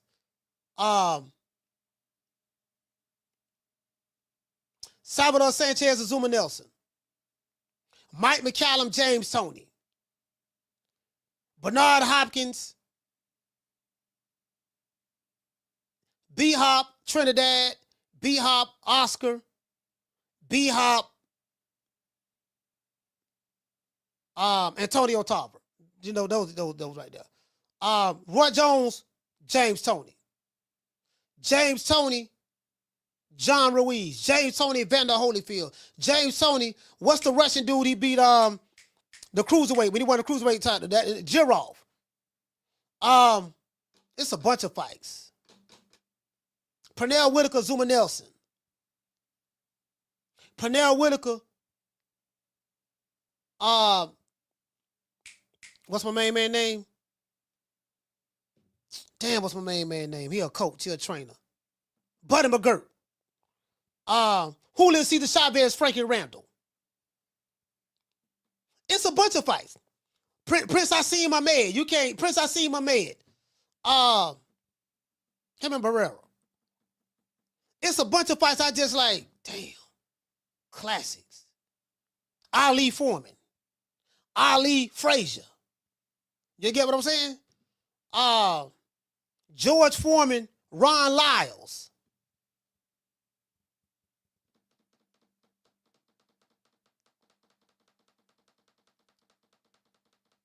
It's a bunch, bro. I'm trying to think. It's a bunch of them. Razor Ruddock and Mike Tyson.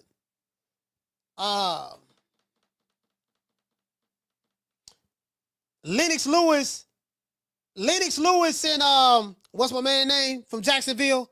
Heavyweight from Jacksonville. Lennox Lewis and Ray Mercer. Evander Holyfield, Riddick Bowe. It's just some fights I love watching. But Roberto Duran, that shit. And then James Toney, Mike McCallum, that was a hell of a fight. Then Eric Morales and Barrera. Man, let me tell you something, man. Them dudes right there. Yeah, James Toney, Iran Broccoli. Man, James Toney would beat. Yeah, you're right. He beat the brakes. James Toney beat the brakes off of Iran Broccoli. Facts.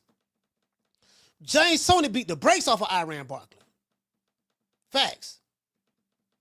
Jermaine Taylor and Kelly Pavic. Jermaine Taylor, Kelly Pavic. That fight right there. I like that fight. You know, it's so many. It's so many. Katie Taylor, Amanda Serrano, the first fight. That's gonna go down as one of the classics in women's boxing. Jake Paul and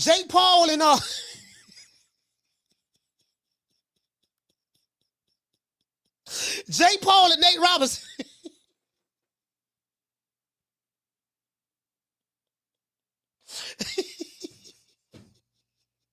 Jake Paul and Nate Robinson. Jamal say, Coach, does the style theory works? What do you mean style theory? I don't understand what you mean by style theory. Yeah, Jermaine Taylor, Winky Wright. I forgot all about my main man, Winky Wright. DC boy. Florida boy via DC. A lot of people don't know Winky Wright from DC. He from DC. He moved from DC to Florida. Let's see. It's a bunch of them, dog. It's a bunch of them. It's a bunch of them. It's a bunch of fights. Sugar Ray Leonard, Tommy Hearns, both fights. Sugar Ray Leonard, Tommy Hearns, both fights. My main man Hagler, of course. Hagler. I like that Hagler Roberto Duran fight. Roberto Duran gave Hagler hell. Hagler, Roberto Duran, that first fight. Hagler, John the Beast Mugabe. I forgot all about Hagler. Listen, Hagler, John the Beast Mugabe. Lord have mercy. When I finish with him, he will not be the beast no more. All I have on my mind is war. That's it. Hagler and Hearns. But I'm talking about Hagler and John the Beast Mugabe. Like he chopped that tree down. He broke him. Hagler broke him. I'm talking about classic fights. I'll call it, what's your name? Where you calling from? Of course, from Texas 2 times. 2 times, talk to me. Coach, you ever seen that Michael Nunn, I thought about you. You ever seen that Michael Nunn interview with Vlad TV? No, I didn't see it. I thought about you because you always tell that story about, now that we talking about 80s fighters real quick, you always tell that story about James, Tony, and Michael Nunn. I had no idea he had went to jail for a while, Coach. I had no idea about that. Did you know that? Who went to jail? Michael Nunn. You talking about before the fight? After the fight. He got locked. After the fight, he got locked up. Yeah, I know that. I know that. Yeah, I thought you were talking about before the fight. Yeah, I had no idea. Yeah, that's all, Coach. I was just saying myself, I saw that because you always bring that fight up. And I was like, I had no idea Michael Nunn had to do prison time for some shit after he got that. So that's my second call, Coach, about it. All right, salute, fam. Yeah, James Tony, Michael Nunn. Shit, James Tony got paid $60-something thousand for that fight. $60-something thousand. I don't know what the equivalent. Hold on, matter of fact, let's do an inflation calculator. Let's see. Inflation calculator. Let's see. That was what year that fight was? That was 90. That was 91, I think. 1991. I think that was 91. James Tony first fight. I mean first shot at the title. Let's see. 60. I think he made like $60-something thousand, $66,000, something like that. Motherfucker went over there, whooped knocked Michael Nunn ass out. Slept him. And guess what? That would be $154,000, $154,754 a day. We're talking about 34 years ago. 34 years ago, and $66,000 in today's time would be $154,000. Literally. You get what I'm saying? Would be $154,000. That man, he went to his house too. Beat the brakes off of him, knocked him out. Now Michael Nunn was out boxing James Tony at first, but James Tony was relentless. That's why I like Usyk so much. The reason why I like Usyk because he reminds me of that throwback old school fighter. Usyk, it's not easy doing what he was able to do. What I mean by that is the guy won every belt in another man's country.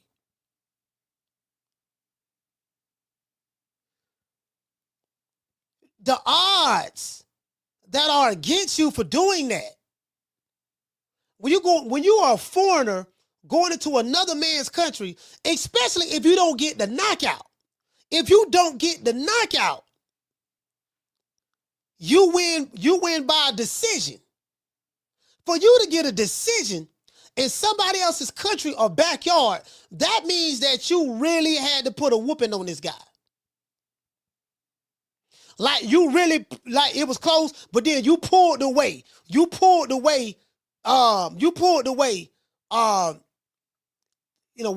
what Usyk does. Second half of the fight, like the 9th, 10th, 11th round, 9 through 12, you can forget it. You can forget it 9 through 12. He finna run away. He finna pick up the tempo and run away with it. You know what I mean? So that's very difficult to do. There are some fighters who went to another person's country one time. Imagine winning every belt throughout your pro career. Imagine doing it 8 times, 6, 7 times, 5 times. Imagine that. The mental, I want to make sure I say this right. The mental preparation, the will, the balls that it take to do that. You're a Ukrainian. I'm going to go to Russia and beat a Russian in Russia. I'm going to go to the UK and beat a UK fighter in the UK. Multiple times. I'm going to come to America and whoop a couple of dudes over here. As a matter of fact, I think Michael Hunter got 1 loss. I think the only person that beat him was Usyk. I think Usyk was the one that beat him. Shout out to Jamie. What did you say, Jamie? You say, Coach, American fighters are too scared to travel fight. I mean, they'll go one time, but you know, it's different, fam. It's different. It's different. It's different, bro. It's just different. Like, you know, and then you'll have people over here, they'll try to minimize that. Like, oh man, he ain't did nothing. You know, because over here, like, I'm like, man, like, you ain't doing it. Holmes said Devin did it 2 times. Yeah, but he did it 2 times against George Kambosos. I mean, I'm not taking anything away from Devin Haney. Devin Haney did go to Australia twice, but he went to Australia and fought George Kambosos. George Kambosos is an average fighter. I'm just being honest. And this ain't no shade to Devin Haney. But George Kambosos is an average fighter. His claim to fame was upsetting Teofimo Lopez. He had the fight of his life that night. I remember he almost got stopped the 12th round too. But he had a fight of his life that night. Let's be honest. And after that, he went to talking about, I know you're a king. You say you're a king. But what's a king to an emperor? He went to holler about what's the king to an emperor? George Kambosos. Hey, Skinny Black, you remember that? Hey, you remember that? What's a king to an emperor? Devin Haney say, man, quit the cap, man. Quit acting like that. Quit acting like that, man. You know, you wasn't talking like that last week. Man, come on, man. You know, quit the cap. Listen, stop fronting, man. Stop fronting for the cameras. Hey, man, Devin Haney had me laugh, man. Devin Haney had me crying. He was like, man, quit the cap, man. Man, stop. Man, listen, man. Stop talking like that. You wasn't acting like that. You know, George Kambosos talking about something. You say you're a king. But what's a king to an emperor?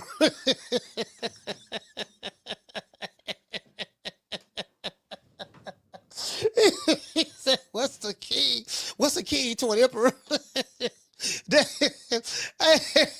that was that first fight. Hey, Miss Cotty. Hey, I ain't gonna lie. The first fight with George Kambosos and Devin Haney. Devin won the fight, but man, I ain't gonna lie, man. It was one of the most. Put it this way. If you go back and look at that fight with Devin Haney and George Kambosos, the first fight, I call that fight the jab and grab. He beat him with a jab. That's pretty much what he did. He beat him with a jab. Devin Haney will jab him. He didn't put no combinations together that fight. He'll jab him and he'll dip his head to the right to keep from getting hit with a left hook or something. He'll jab. Go back and watch that fight. Jab and grab. The whole entire fight. Because people was complaining. They were like, man, the referee, people felt it was excessive. It was excessive holding that fight. It was jab and grab. That's why when I called Bill last year, when he when he fought when Devin Haney fought Ryan Garcia, what did I say in that call? I say, Bill, look here, man. He gotta beat this dude. He gotta knock Ryan Garcia out. The man talked about your mama, said you pimped his mama out, fake Muslim, all that stuff there. I said, we don't want that tap, tap, tap grab. Y'all remember I said that? I said, we don't want that tap, tap, tap grab. I got the tap, tap, tap grab from the Devin Haney, George Camboso's first fight. Now, we don't want that tap, tap, tap grab now. We don't want that. It was jab and grab, dog. If you think I'm lying, go back and watch that fight. It reminded me of when Tyson Fury fought Vladimir Klitschko. Same thing. Tyson Fury beat Vladimir Klitschko, but how did he beat him? Jab and grab. True. He'll jab him and grab him, tie him up. Bro, like that was the most boring heavyweight unification fight I've ever seen. Tyson Fury went on a world tour. Went to jab, I beat Vladimir Klitschko. I dethroned him. Now he did go to Germany and do it though. He went to Germany and did it. He beat Vladimir Klitschko. Now, even though Vladimir Klitschko's from the Ukraine, but he beat him in Germany. He did do that. I give him that. But bro, it was terrible. Jab and grab. I hate them jabbing. Man, I'm like, man, this nigga, man, that's all you gonna do, fam? So I think for Devin Haney, trying to pivot a little bit, he's got to fight the boring style. Fight the jab and grab style. That's what's good for you. Don't listen to Coach Malachi, because I got him knocked out last time. No, he didn't get knocked out, but I got him beat last time. That was my fault. I do apologize for that. I do owe the Haneys an apology for that, because I am the one that put them jumper cables. I put them jumper cables on Bill Haney, and Bill Haney jumped out there, came with that game plan, trying to fight a puncher like Devin Haney was a puncher, and that was my fault. So if you are a Devin Haney fan, please, if you're mad and upset, you can get mad at me. It's my fault. I apologize. Shout out to Green Eyes P. Green Eyes P, what's going on, sis? I hope everything working out. I hope everything work out all right with you. That was my fault. I put the jumper cables on. Now, one thing about Tampa niggas, we are known for doing that. If you for Tampa, we are known for putting them jumper cables on you, especially me. I'm known. I have a history of that. I can take a dude who can't fight at all, and when I get through putting them jumper cables on him, he's going to feel like that he's going to win this fight. He can't fight. He can't throw no hands. But when I finish talking to him, I'm going to have him so hyped up that he going to run into a buzzsaw. Now, he might get whooped. But look here, baby boy. At least you let your hands go. True. Yeah. To this day. Yeah, I put we will put them we will put them jumper cables on you, boy. Like, man, hey, listen, I'm trying to tell you, boy. I'm trying to tell you. But he mess around. Hey, listen, he mess around to be around me long enough. I had you thinking you could whoop Godzilla. Be around me long enough. Trying to tell you now. I've been doing this shit since middle school. Well, since junior high school. No, I've been doing this since elementary. We talking about the 6th grade. They called it back when I was going to school, the 6th grade was elementary. In today's time, the 6th grade is middle school. Listen, I was doing it back in the 6th grade. Then you say, nah, coach, no, you say, not your fault at all. Dollar went away for what work. Yeah, man, I mean, I put them cables on them. You remember I called them on the phone. I put them jumper cables on the fam. And listen, if you're a fighter, fight your fight, man. Fight your fight. You get what I'm saying? Because if you listen to me, if you a fighter, fight your fight. Just fight your fight. Just fight your fight. Don't try to be something other than you not. If you know you ain't no puncher, don't be sitting down on your shots trying to, you get what I'm saying? Trying to get a knockout. That ain't you. That ain't you. If you fighting a puncher, don't sit mid-range when you know you like to jab and jump back 3-4 feet. If you like to jab and jump back 3-4 feet, the crowd gonna boo you, but stick to that. Stick to that. Because if you listen to me, if I put them jumper cables on you, you might get knocked out. That's all I'm saying. Hey, shout out to Nate. Nate, what's going on?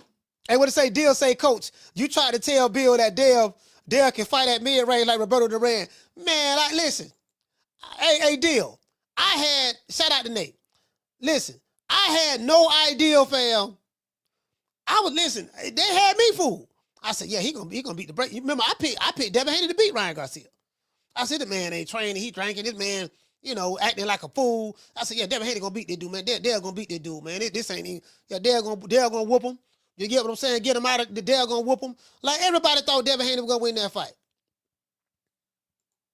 Everybody thought. Hey, shout out to Miss Black Panther. She said, Coach setting people up to get their ass whipped. Hey, I'm just saying though, Hey, Miss Black Panther, I didn't know that he was gonna get caught with the left hook like that. Listening to me, hey, listen, Miss Black Panther, here it go right here. Listening to me, I don't got the man. Listen to me, man. I don't got the man. We went over the rules in the dressing room. I want Haney to win. I want a clean fight. Y'all touch gloves. Let's go. Ryan, I know you can't fight, boy. I saw that crazy stuff you was posting on Instagram. We're up. Hey, we're up. Help. Got your back. Save me. Hey, Ryan, get off my guy. I ain't going out like this. Oh. Okay, let's go. Headshot challenge. Go to sleep. Yeah, how you like that? Back up or I disqualify your ass. Whoa, hey, bro. Man, some bullshit. You done now. 5. Hey, man, you 6. ain't right. 7. Hey, it's been 10 seconds. Hey, you wait. All right, man, get your composure, okay? We'll give you a few seconds. Rub it. All right. Man, back up before I swing on you. Ref, come on. All right, get him, Haney. Hey, fight back, Haney. Hey, man, get off me. No Diddy. Throw the damn down. Yeah. It's time. I should swing on you. Beating on my dude like that. Get your ass in your corner. Yeah, man, out there, if they were listening to me, that was my fault, man. I feel guilty about it now. That was my fault. Now, we do know Ryan Garcia was on Osterman. He was on that Osterman, that's true. But, that was my fault. That was my fault, fam. I take full responsibility for that. If you're a Devin Haney fan, you want to unsubscribe and don't want to watch the show no more, I'm not mad at you. I understand. That was my fault. I messed around and I put the jumper cables on Bill, had them out there. Matter of fact, hold on. Some of y'all may think I'm capping. Let me see what's up. That was my fault, man. I'm like, man, goddamn. I got this man.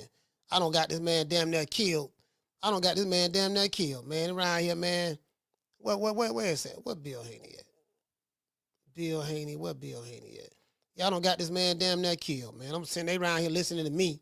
I don't put these jumper cables on this man. Ryan Garcia on Osterman. He catching Devin Haney with the left hook at will. Devin Haney won some rounds, but that's what I'm saying, fam. Y'all can't be listening to me, man. Just go ahead and stick to the game plan. Whatever the game plan is, stick to it. Stick to the game plan. As a matter of fact, I put the jumper cables on him so much. Y'all remember this? I put the jumper cables on him so much. I know y'all remember this right here. I promise you, I'm knocking Ryan out. Good. All right, well, y'all already done heard it. And And he didn't promise gonna to see do it. that I'm levels above this dude. Like I said, he's a C-level fighter. I'm an A+ fighter, and I'm gonna show it. You get what I'm saying? So I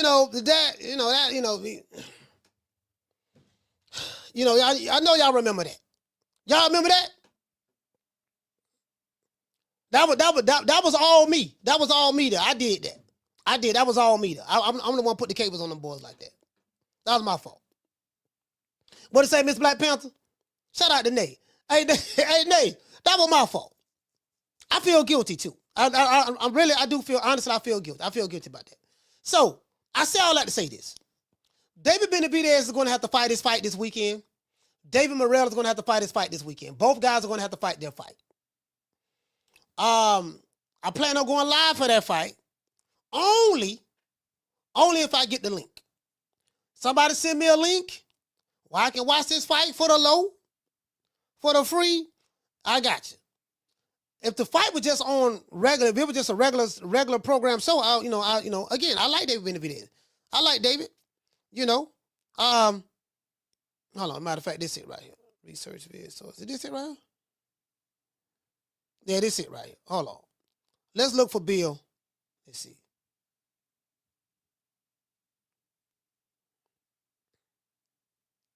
Let me go to my playlist.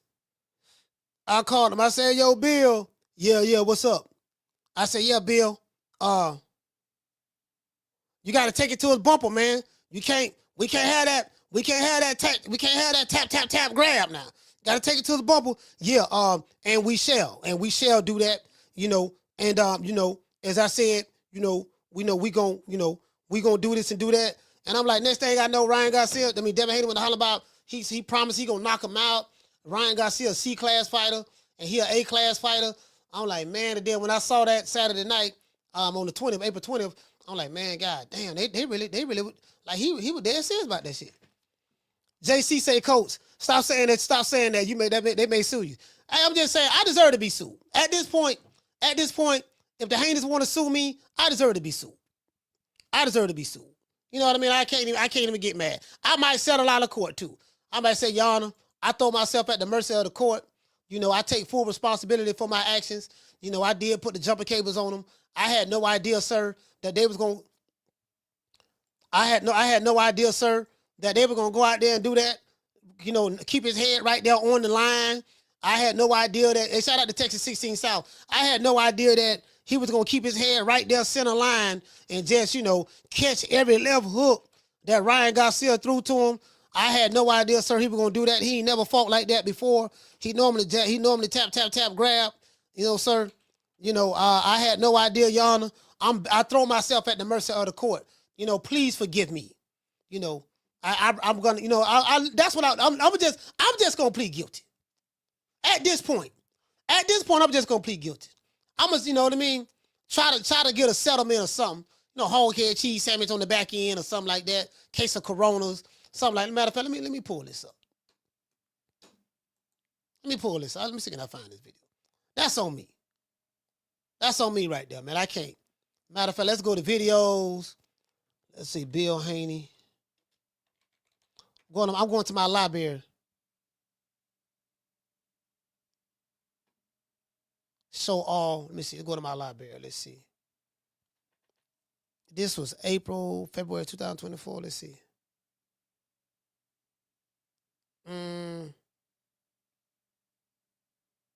Let's see. Bill Haney explains Devin Haney break from boxing.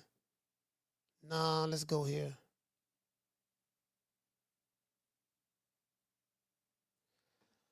Oh, where it's at, man?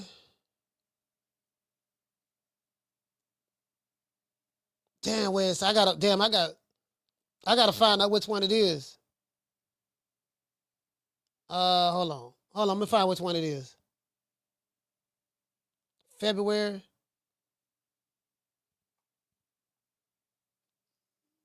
Let's see. Hold on. Is this it right here? That one right there. That one right there.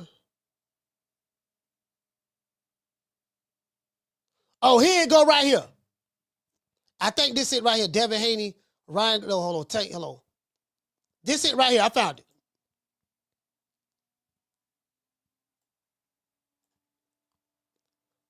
Can y'all hear this? Let me know if y'all hear this.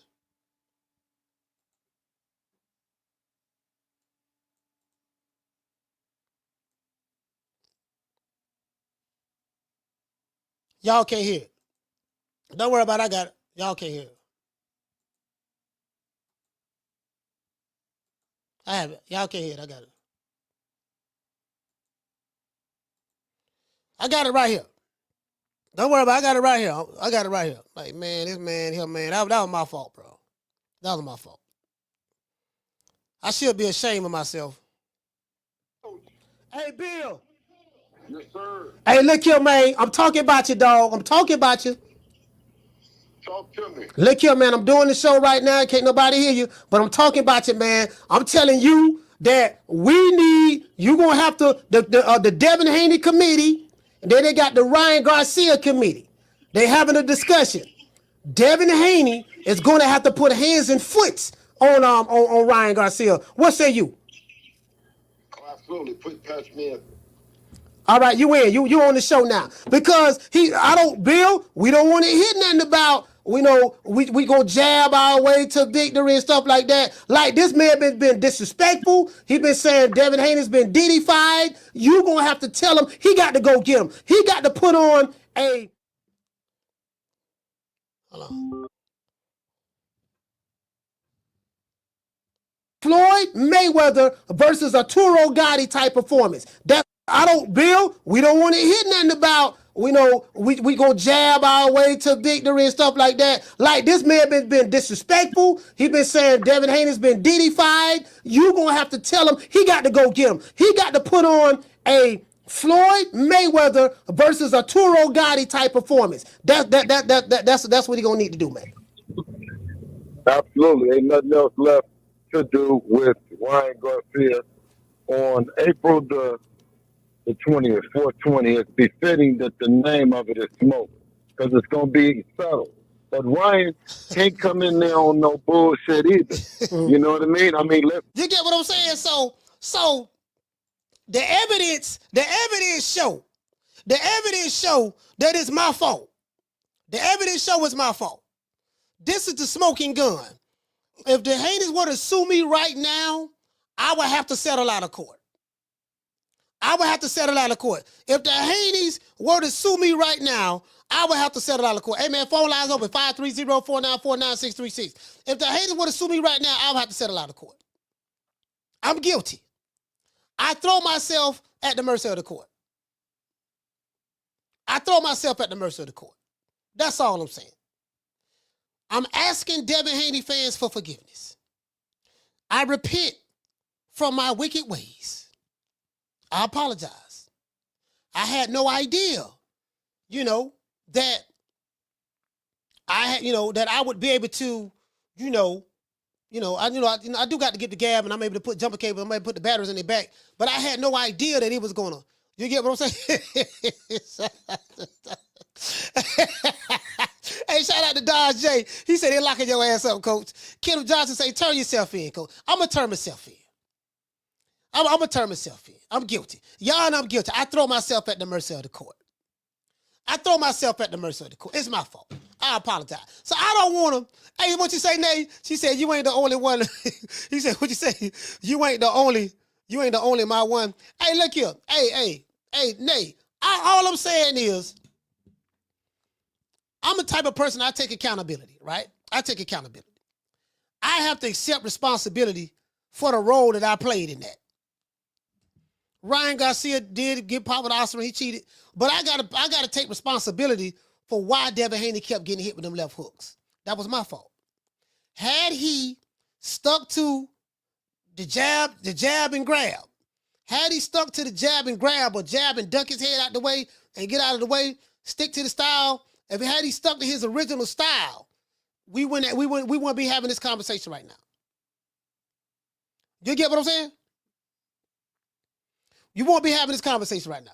It's my fault. That's the receipt right there. That's the receipt. As a matter of fact, let me give y'all. Let me give it to y'all. The title of this video. This is the title of the video. This video was dropped April the 14th, 2024. Let me drop it right here. I'm guilty as charged. I'm going to beg the judge for forgiveness. Your Honor, just throw myself at the mercy of the court. There it go right there. Devin Haney to punish Ryan Garcia for disrespect. Bill Haney reveals. That's the video right there. That's the smoking gun. How can I get around that? Johnny Cochran passed away. R.I.P. to Johnny Cochran. I'm gonna need that lawyer Young Thug had. Who that lawyer that Thugger had? What the rapper that be wearing dresses and lipstick that from Atlanta? What's his name? Young Thug? What Thugger? They call him Thugger. What Thugger had? Where his attorney? I need to get his attorney. You get what I'm saying? Hey, what you say, Miss Connie? You say, but coach, we witnessed nothing, so this is getting stitches. Hey,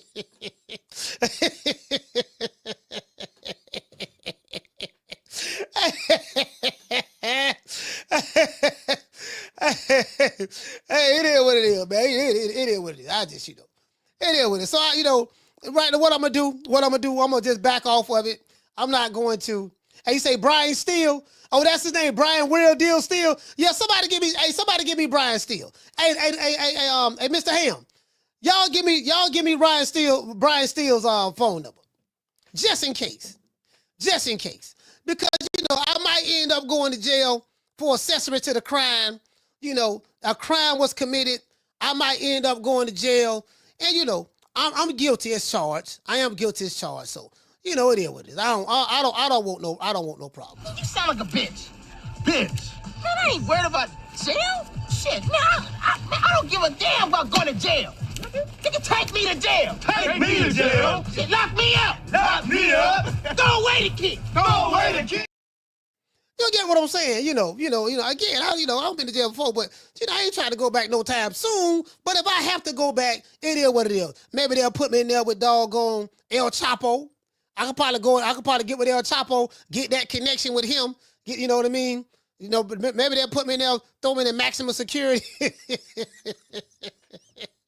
Hey, Jamie, they might put me in the maximum security prison. You know what I'm saying? It's gonna be in court. They're gonna be in court, port the nigga out. Yeah, that's him right there. That's him right there. That's him. He the one. Let the evidence show.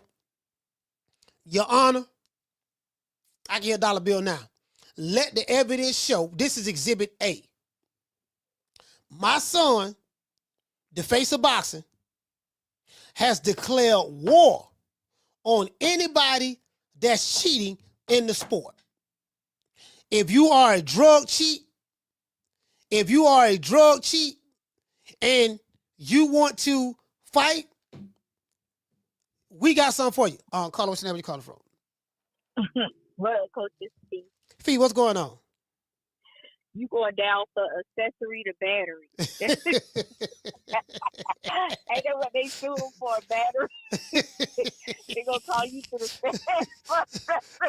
accessory to battery. A hostile witness. A hostile instigator. She said a hostile instigator. Yeah, they gonna they gonna play that shit back to court. That same footage you just had. This is the plaintiff showing him doing the crime instigating. He showed it again. Or he's supposed to be talking about David Benavidez. Hey. He took the time to kick down a black man. They gonna throw all that from the. They gonna just throw it. Hey, Fee, I'm gonna be like, Your Honor, I was trying to help the black man. I was upset. Ryan Garcia was being very disrespectful, talking about my brother's prayer rug, talking about he was pimping Devin Haney's mom, talking about he was eating pork during Ramadan, talking about he was wiping his hands and mouth with his prayer rug after he eat pork grinds, calling him a fake Muslim. So, Your Honor, I felt compelled to defend my good brother, Dollar Bill, who is a Muslim. I felt compelled to defend his honor. So I was so upset. I got emotionally charged up, and I felt that I needed to relay this message to him that we got to put hands and foots on Ryan Garcia. I had no idea, Your Honor, that it was going to be almost a murder scene at that night. I didn't know that. Ain't gonna work because they're gonna say the plaintiff was egging it on by re-showing the video of him doing a hostile investigation when he was trying to collectivize. How do you explain this, Mr. Malachi? When you hold the phone up, the camera come out, yeah, I'm the one I instigated right here. So wait for him. Hey, going down. I'm gonna plead the fifth. I'm like, y'all, I throw myself at the mercy of the court. You know. You have to plead out. They have to feel like you're sorry. You can't get up there trying to collect fines that one. I got a quick question. Go ahead. A quick question. What so David Morrell, he kind of fresh out of the amateurs a little bit, right? Yeah, he got that Cuban background. He been in he had a lot of amateur fights. Because everybody keep making like that's gonna make a difference because the amateurs are so different. They saying like that's going like work to his advantage. You know what I'm saying? Against David Benavidez. Can you explain what they mean by that? Because I don't really know. No, I mean they pick and choose when they want to do that because they didn't say that when Marjamal fought Crawford. So so I don't know who. So they're saying that with David Morrell because he got the Cuban background, that's going to make a difference. Basically, what they're saying is he has a lot of experience coming from the Cuban background with having a lot of amateurs and stuff. We won't know if it's going to make a difference until Saturday night. To be fair, but will he be able to? With his style, Fee, you've been watching boxing a while. Styles make fights. Yeah. So with his style offset what David Benavidez like to do, I'm looking at this fight as an endurance fight. Like the second half gonna tell me what's what. I got Morrell winning the first half, most of the rounds in the first half, anyways. But will Benavidez be able to impose his will and wear him down? I don't know. Will Morrell be able to just outbox him easily for 12 rounds? I don't know. We'll find out. We'll see Saturday. Yeah, I just want to know what they meant by that. I'm leaning towards David Benavidez, but I don't think it's going to be easy. And it seemed like he let David Morrell get in his head a little bit too, so I don't know. Yeah. Because David Benavidez kind of sensitive, Yeah, he get mad. David Benavidez get mad, but when he look in his mad. face and he go to smiling, I'm like, man, I don't know. He might punish this dude, man. And cause he did that to Plant. He did that to Caleb Plant. One of my favorite slick black fighters. And Caleb Plant wore down in the second half of the fight. And Benavidez started beating him up. So, I'm thinking maybe this fight may go like that, but I could be wrong. We'll see. Yeah, we want to see. All right, I just wanted to check in, let you know you going down. You better get. Man, P, I throw myself at the mercy of the court. Shout out to P, Duval County. Yeah, P, I gotta throw myself at the mercy of the court. Man, hey, shout out to Deal. Hey, okay. Dropping that quarter of a dub on your boy. Hey, Leroy. Super chat received. Playtime's over, boy. What you say, Deal? You say, Cole, Dev needs a knockout this time. His brand has been I guess you say his brand is being destroyed, embarrassed, mean, made into a clown. We need the jumper cables one more time. No, man. Last time I did that, man, damn near got killed, man. I ain't gonna do it, man, cause I'm known for doing that. I'm known for doing that, fam. I gotta call it. Hold on. Yeah, I'm known for doing that, fam. I put them jumper cables on them, and it's a wrap. Down from the bar, there's a platform stage. People pimping, sharp as razor blades. Carla, what's your name? Where you calling from? Coach, it's Giovanni, South Florida. Hey, Giovanni, South Florida. Talk to me, brother.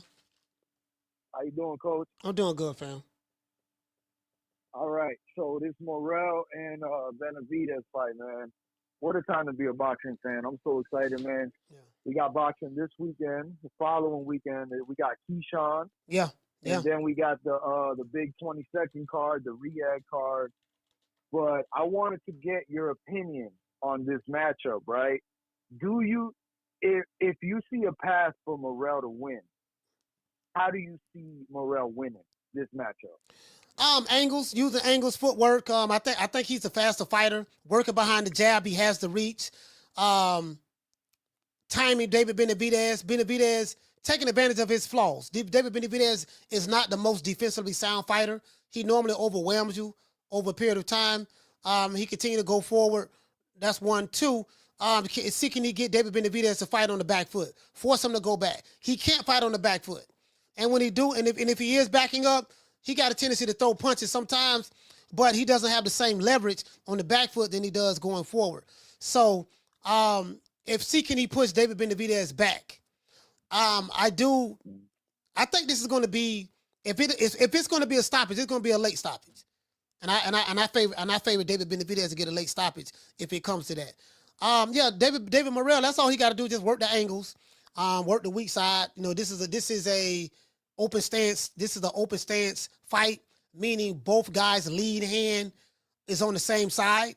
So, work the angles or work the weak side. Get on the outside of David Benavidez jab. You can time him. Then land a straight left, and then pivot, turn him.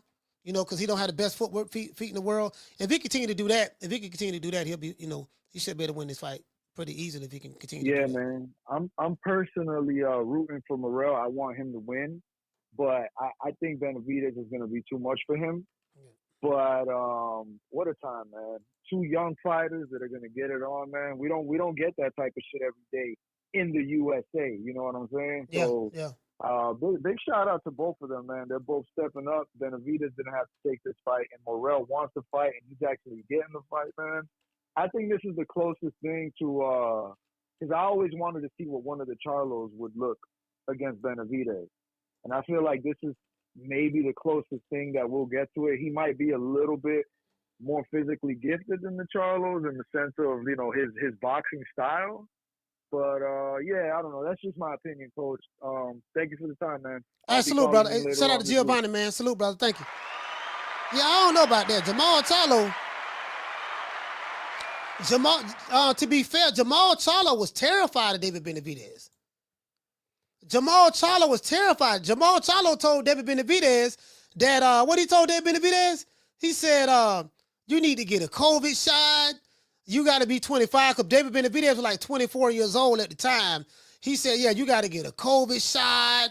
You know, you got to be 20. You got to be 25. Like, bro, this man went to saying stuff. Jamal Charlo went to saying stuff I never heard a fighter say in boxing before. You got to get vaccinated and you got to be 25. Carter, what's your name? Where you calling from? You the last call. What's up, Derek? Derek, talk to me. You hear me? Yeah. You sound muffled, but I can. Yeah, I like these fights. So, you know, Benavidez, because I ain't gonna lie, I think could have Benavidez. I think he'll throwback fighter. When the last time Benavidez said he doesn't bring up to the table, he's not a draw. The man has, I never seen him done any fight. So he's taking this Harvey's little war fight and David Morrell. So I can say that Benavidez was taking that, you know. And for Morrell, he's good, coach. He got some skills. You know, they call him the Cuban assassin. So we're gonna see who fight night. But that's a good fight, man. Stylistically, I think Benavidez got too much experience. I think the experience gonna kick in the late round. I think Morrell's gonna be good like the first 5, maybe the first 6. And I think Benavidez is going to break him down. I think he's going to break him apart. I just see it. I don't know. I think he can break him apart. Morrell do got power too, so we're going to see Benavidez got a chance because he do get cracked. Yeah. So they're going to test each other's chance. So we're going to see who's going to get dropped or maybe get knocked out. So that's going to be a good fight. So yeah, coach. I agree. You know, one more thing too, coach. Hey, one more thing too. I find a plot too. You know, the Fire Stick Boys is another app too. Like I ain't paid for that Canelo Berlanga shit. I'll be watching that shit for free. Called My TV app. Y'all chat. Y'all listen to My TV app. No Fire Stick. That's the plot. Y'all don't gotta pay for that bullshit. Man, that shit like $80, bro. We don't got time for that, bro. Just letting y'all know. You feel me? It's another site for you. So we put y'all on. You feel me? We got to watch the fight. All right, y'all. Hey, I appreciate it. Thank you, Derek. Yeah, man. Jamal Charlo, man. Listen, man, that man. I'm sorry? 160 is my weight division. I want to unify. I want to get Golovkin in the ring. I want to bring him to Houston. You know what I'm saying? I want to get Canelo out here to Houston. If they really to come down to 160, this is my weight division. Yeah, man, like Jamal Charlo, let's see. Yeah, that man right here, man. I need to make a remix. I need to make a remix of this song right here. Jamal Charlo. Get slapped. Hey, Lord have mercy. Oh my God. Nigga, let's go over here. Shit, I'm like, man, this nigga here, man. He got it. Jamal Charlo got a chin, man. Did you ever grab me by my face like that again, boys? Lord have mercy. Slapped him in front of his. I got that shit.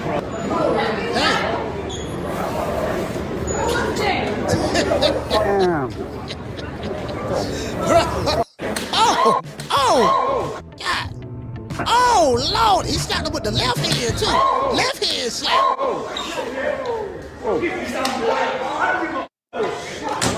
You got all that security around you. Did you ever grab me by my face like that again, boys? Oh, and he called him a boy. And he called him a boy. Don't you ever, he say, when y'all heard he said, don't you ever grab me by my face like that again, boy. And he called him a boy. God damn, dog. Man, that man, bruh. Don't you ever grab my face like that again, boy. And he called him a boy. Hold on, let y'all hear this slap. Lord have mercy, but it sounded like, you know what? I got a song we gonna dedicate to Caleb Plant. Y'all wanna know what the song is? Y'all know what it is.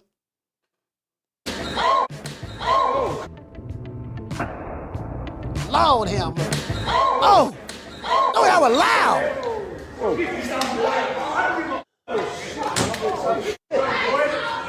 Did you ever grab me by my face like that again, boys? And he say, get you some. And he say, get you some. Lord have mercy. Got that shit. Man, how you let a nigga?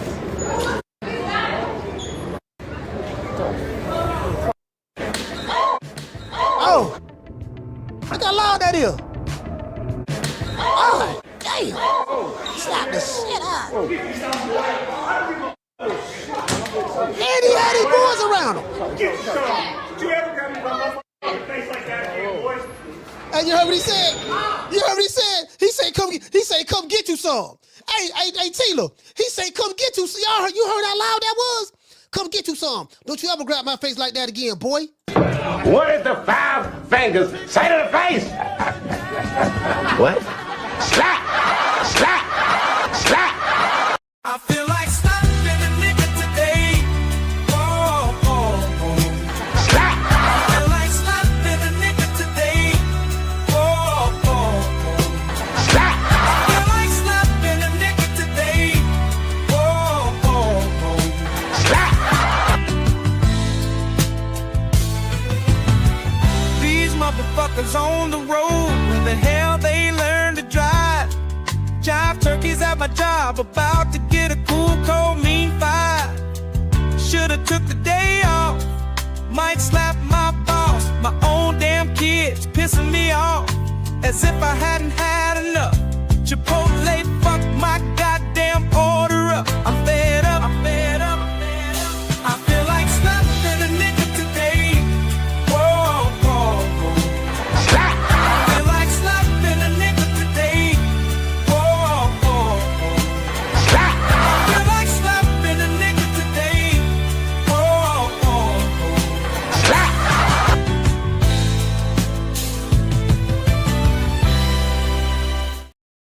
Man, he told that man to come get you some. He said, don't you ever grab me by my face like that again. Boy, come get you some. And then, I'm like, oh my God.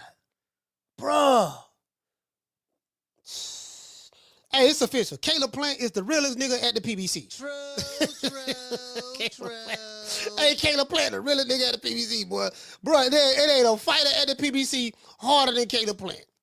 Caleb Plant, boy, let me tell you something. Caleb Plant slapping. Listen, did you see Caleb Plant? He's so gangster with it. Caleb Plant didn't have no security with him. He had his wife with him. Jamal Charlo had like 3 dudes around him from Houston. Sources say they're from Houston. I don't know how true that is. Or PBC security or whatever. I want y'all to look at this here. Look at this here. He's walking up to Jamal Charlo, right? Jamal Charlo got his hands by his side. There's a security guy right to the right side of Caleb Plant, and there's a security guy with a suit on right behind Caleb Plant reaching for him. Jamal Charlo's just sitting there with his hands to his side, looking docile. Lord have mercy. Let's do this all. Let's go right here. Let's slide this down. There we go. Damn. Let's look at that one more time. Oh. God damn. Slap the shit out. Y'all hear how loud that is? Come get you some, boy. I don't give a fuck. Did you ever grab me by my face like that again, boys? Bro. You know what? It was. You know what? I'm going to jail that day. True. That's the time to catch a case. If there was any other time to catch a case, this man, bro, he ain't had nobody with him but his wife. He let his wife hand go just to slap you in your face in front of everybody. Did y'all hear how loud that slap was? Let's give Caleb Plant a round of applause.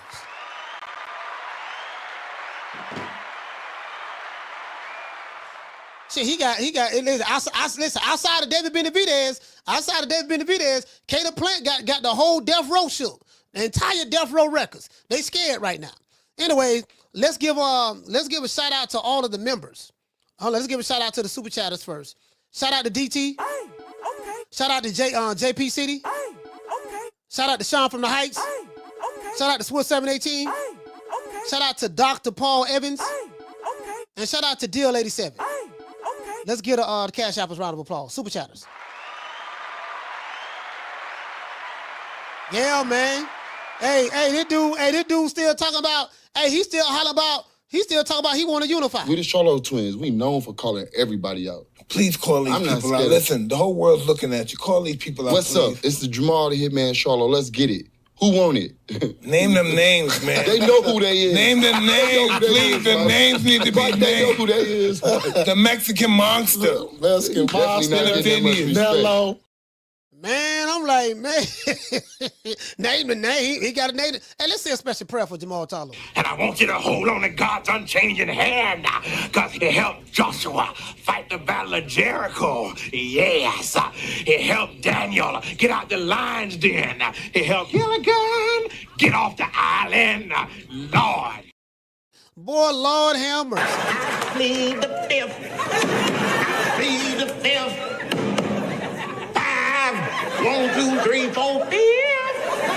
Anything you say, 5. Go ahead, ask me a question. Did you? 5. Yeah, man, this ain't the 80s, man. These white dudes can fight today, man. Don't ever forget, when I found you, you was strung out on coke. When I found you, you was like a big house, contemplating about killing yourself. So don't you ever forget who brought you to Big Time Box. I drugged you back. I brought you back. I provided food and put food on your table for your family to eat. And I'm doing it for the second time. So don't you ever forget that. Hey, let's give a shout out to the members. Shout out to Mark A. Mimes. Shout out to Mark. Keith Bulldogs. Shout out to E Money. Shout out to WB Man. 74th Street. Massachusetts Fishing. Flex BK. Shout out to Tyrone Winston. Swift 718. The one Mr. Ham. Shout out to LJC. Shout out to the Lit Reaction. Shout out to Mr. Lemons. Sean from the Heights. Candy Slim. Shout out to Mr. Jamal Johnson. James T. Kelly. Shout out to Miss Black Panther. Shout out to Warlock Boxing. Shout out to Jazz Funk. Fistiana Fights. Schoolo X-Man. Curtis Robinson. Marta King Boxing. G5 from the Bronx. Shout out to DT. Dr. Mario. Shout out to Tony. Brass Garage. Retro Boxing and Documentaries. Shout out to I Stay Low Key. Summer in November. Dr. Paul Evans. Shout out to Mr. Kendall Price. Mr. Giancarlo. Shout out to Eric Grimey. Shout out to my brother Damien. Shout out to The Natural. Green Eyes P. Jamie Vasquez. Shout out to Tagger the Gigi. New Era Boxing. And my sister Lisa Bells. Let's give the members a round of applause. Y'all hold on.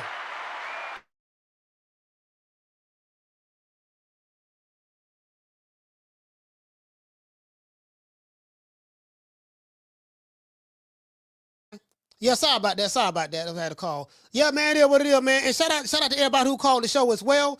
Y'all know what time it is. Shout out to Tagger the GG. Shout out to Miss Connie. Shout out to Tila. G5 from the Bronx. Y'all please become a member of the show. It does help us out a lot. Schoolo, Round 1, Daniel Agnew, Damian Bennett, Time Bomb, Raphael. Let's see, the lovely Miss Connie, Jay Smitty. We say Coach broke down the smack. Hey, bro. Man, listen, man, you know what, man? Hey, that's what I'm gonna do. We're gonna do the remix of Slap a Nigga today. We gotta put that Caleb Plant slap in there. Did you hear how loud that slap sounded, bro? It was just time. It's time to go to jail. It's time to go to jail. Like, yeah, y'all just come by me out, dog. What happened, man? Man slapped me, dog. He slapped me.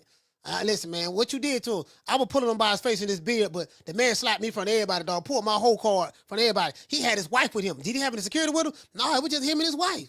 He slapped me. He slapped you in front of his wife? Yeah, dog. How many people you had with you? I had about 3-4 people with me. What they did? They ain't do nothing. They just sat there and watched him slap me. Did you try to get at him? Nah, I mean, I tried, but I didn't try really, you know. I just really wanted to talk to him more so than anything. He slapped you and you ain't try to get at him? Nah. True. Man, it's over with. Hey, woman. Listen here. Since your old man ain't got no heart, maybe you'd like to see a real man. I bet you stay up late every night dreaming you had a real man, don't you? I tell you what, bring your pretty little self over to my apartment tonight, and I'll show you a real man. Hey, that probably why they got a divorce. That's probably why him and the wife got a divorce. He probably like, man, you got motherfuckers slapping you, man. That was the icing on the cake right there, man. You let somebody slap you. We did it for the hood. I want to thank the whole hood who came out here. I love y'all. I did this for the hood. Y'all know I beat that boy. It's time to go to jail off of that one. You sound like a bitch. Bitch. Man, I ain't worried about jail. Shit, man, I don't give a damn about going to jail. Nigga, take me to jail. Take me to jail? Shit, lock me up. Lock me up. Throw away the kid. Throw away the kid. But listen, I gotta call my homeboy OG Pretty Thug on that one. Nigga, I'm talking face on the brochure. Boy. Lights out, you hear me? Clap on, clap off. Okay. Huh? You got me fucked up, cuz. The whole hood gonna ride on that one. You slap, listen, you slap my dog like that, the whole hood gonna ride.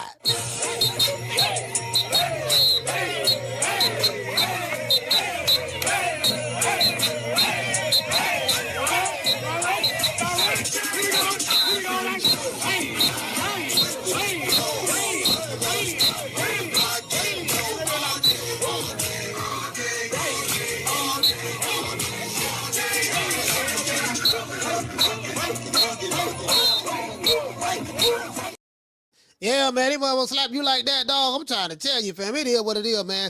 Hey, man, before we go, y'all know what time it is, man. We got to give a shout out. Who we got to give a shout out to? The Face of Box. Hey. Yeah. Oh, that look good.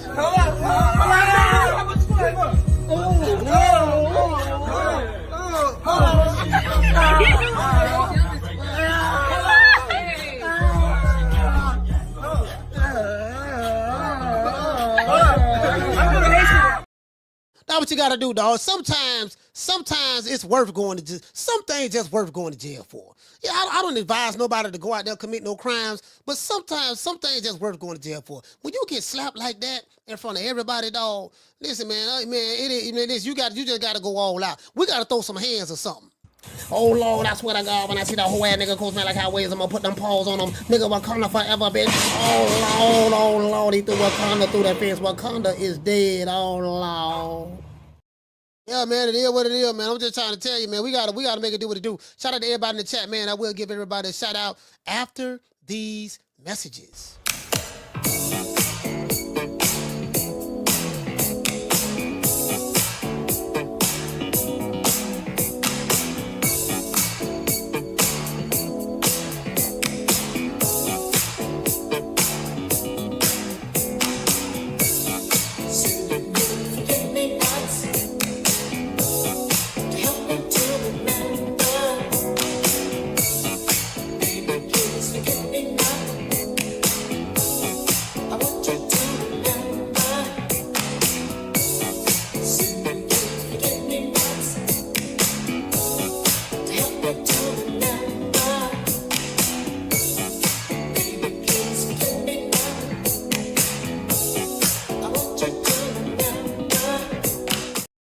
Hey, shout out to Superman, shout out to Nay, shout out to Rude Exposure, Tagger to Gigi, Tila, Jamie from New York, G5 from the Bronx, J Kid, the lovely Miss Black Panther, shout out to Fee, Foodie, shout out to my sister Foodie, shout out to all of the sisters, man. Green Eyes P, shout out to Tila, Tagger to Gigi, a couple of more I'm forgetting too. Shout out to Kendall Price, Rock Bottom, salute fam. Shout out to Mr. Giancarlo, Skinny Black, Round One in the building. Shout out to Damian Bennett, the lovely Miss Connie. Shout out to John, Daniel Agnew, Jamie from New York. G5 from the Bronx. Who else we have? Shout out to Cooking with Sir Senior. Shout out to who else we have, man? Schoolo X-Man. Schoolo, what's going on, brother? Salute to you, fam. Shout out to Raphael. Shout out to Time Bomb, salute, fam. Shout out to JD Prop, shout out to J3 Pop, J3 Pop salute. Shout out to Jay Smitty, NPR, Average Joe. Shout out to DT, man, Dantes, Sean from the Heights, Daniel Agnew, and then Kendall Price. Hey, shout out to C-Brand 33, Justino Gonzalez, salute to you, fam. Shout out to Tila. And listen, and hold on. You know what we gotta do? We gotta say, hey, shout out to DeAndre, salute to you, fam. You say, glad you say like the video, because I will forget. Yeah, I know. I be forgetting sometimes, too, when I've been on other people's platforms. Yeah, y'all make sure y'all hit the like button, man. I really appreciate that. That does help us out a lot. I really appreciate that, fam. And hold on, we gotta give one more person a shout out. Let's give Cater Plant, let's give Jamal Charlo, let's give his jaw a shout out. Because even though he did buckle, but he was able to take a punch, take a slap. So let's give Jamal Charlo jaw a shout out, and let's give Caleb Plant a shout out as well. Y'all know my motto. I see y'all tomorrow. Don't meet me there, beat me there. Peace. Man, I'm out of here, bro. Let's go.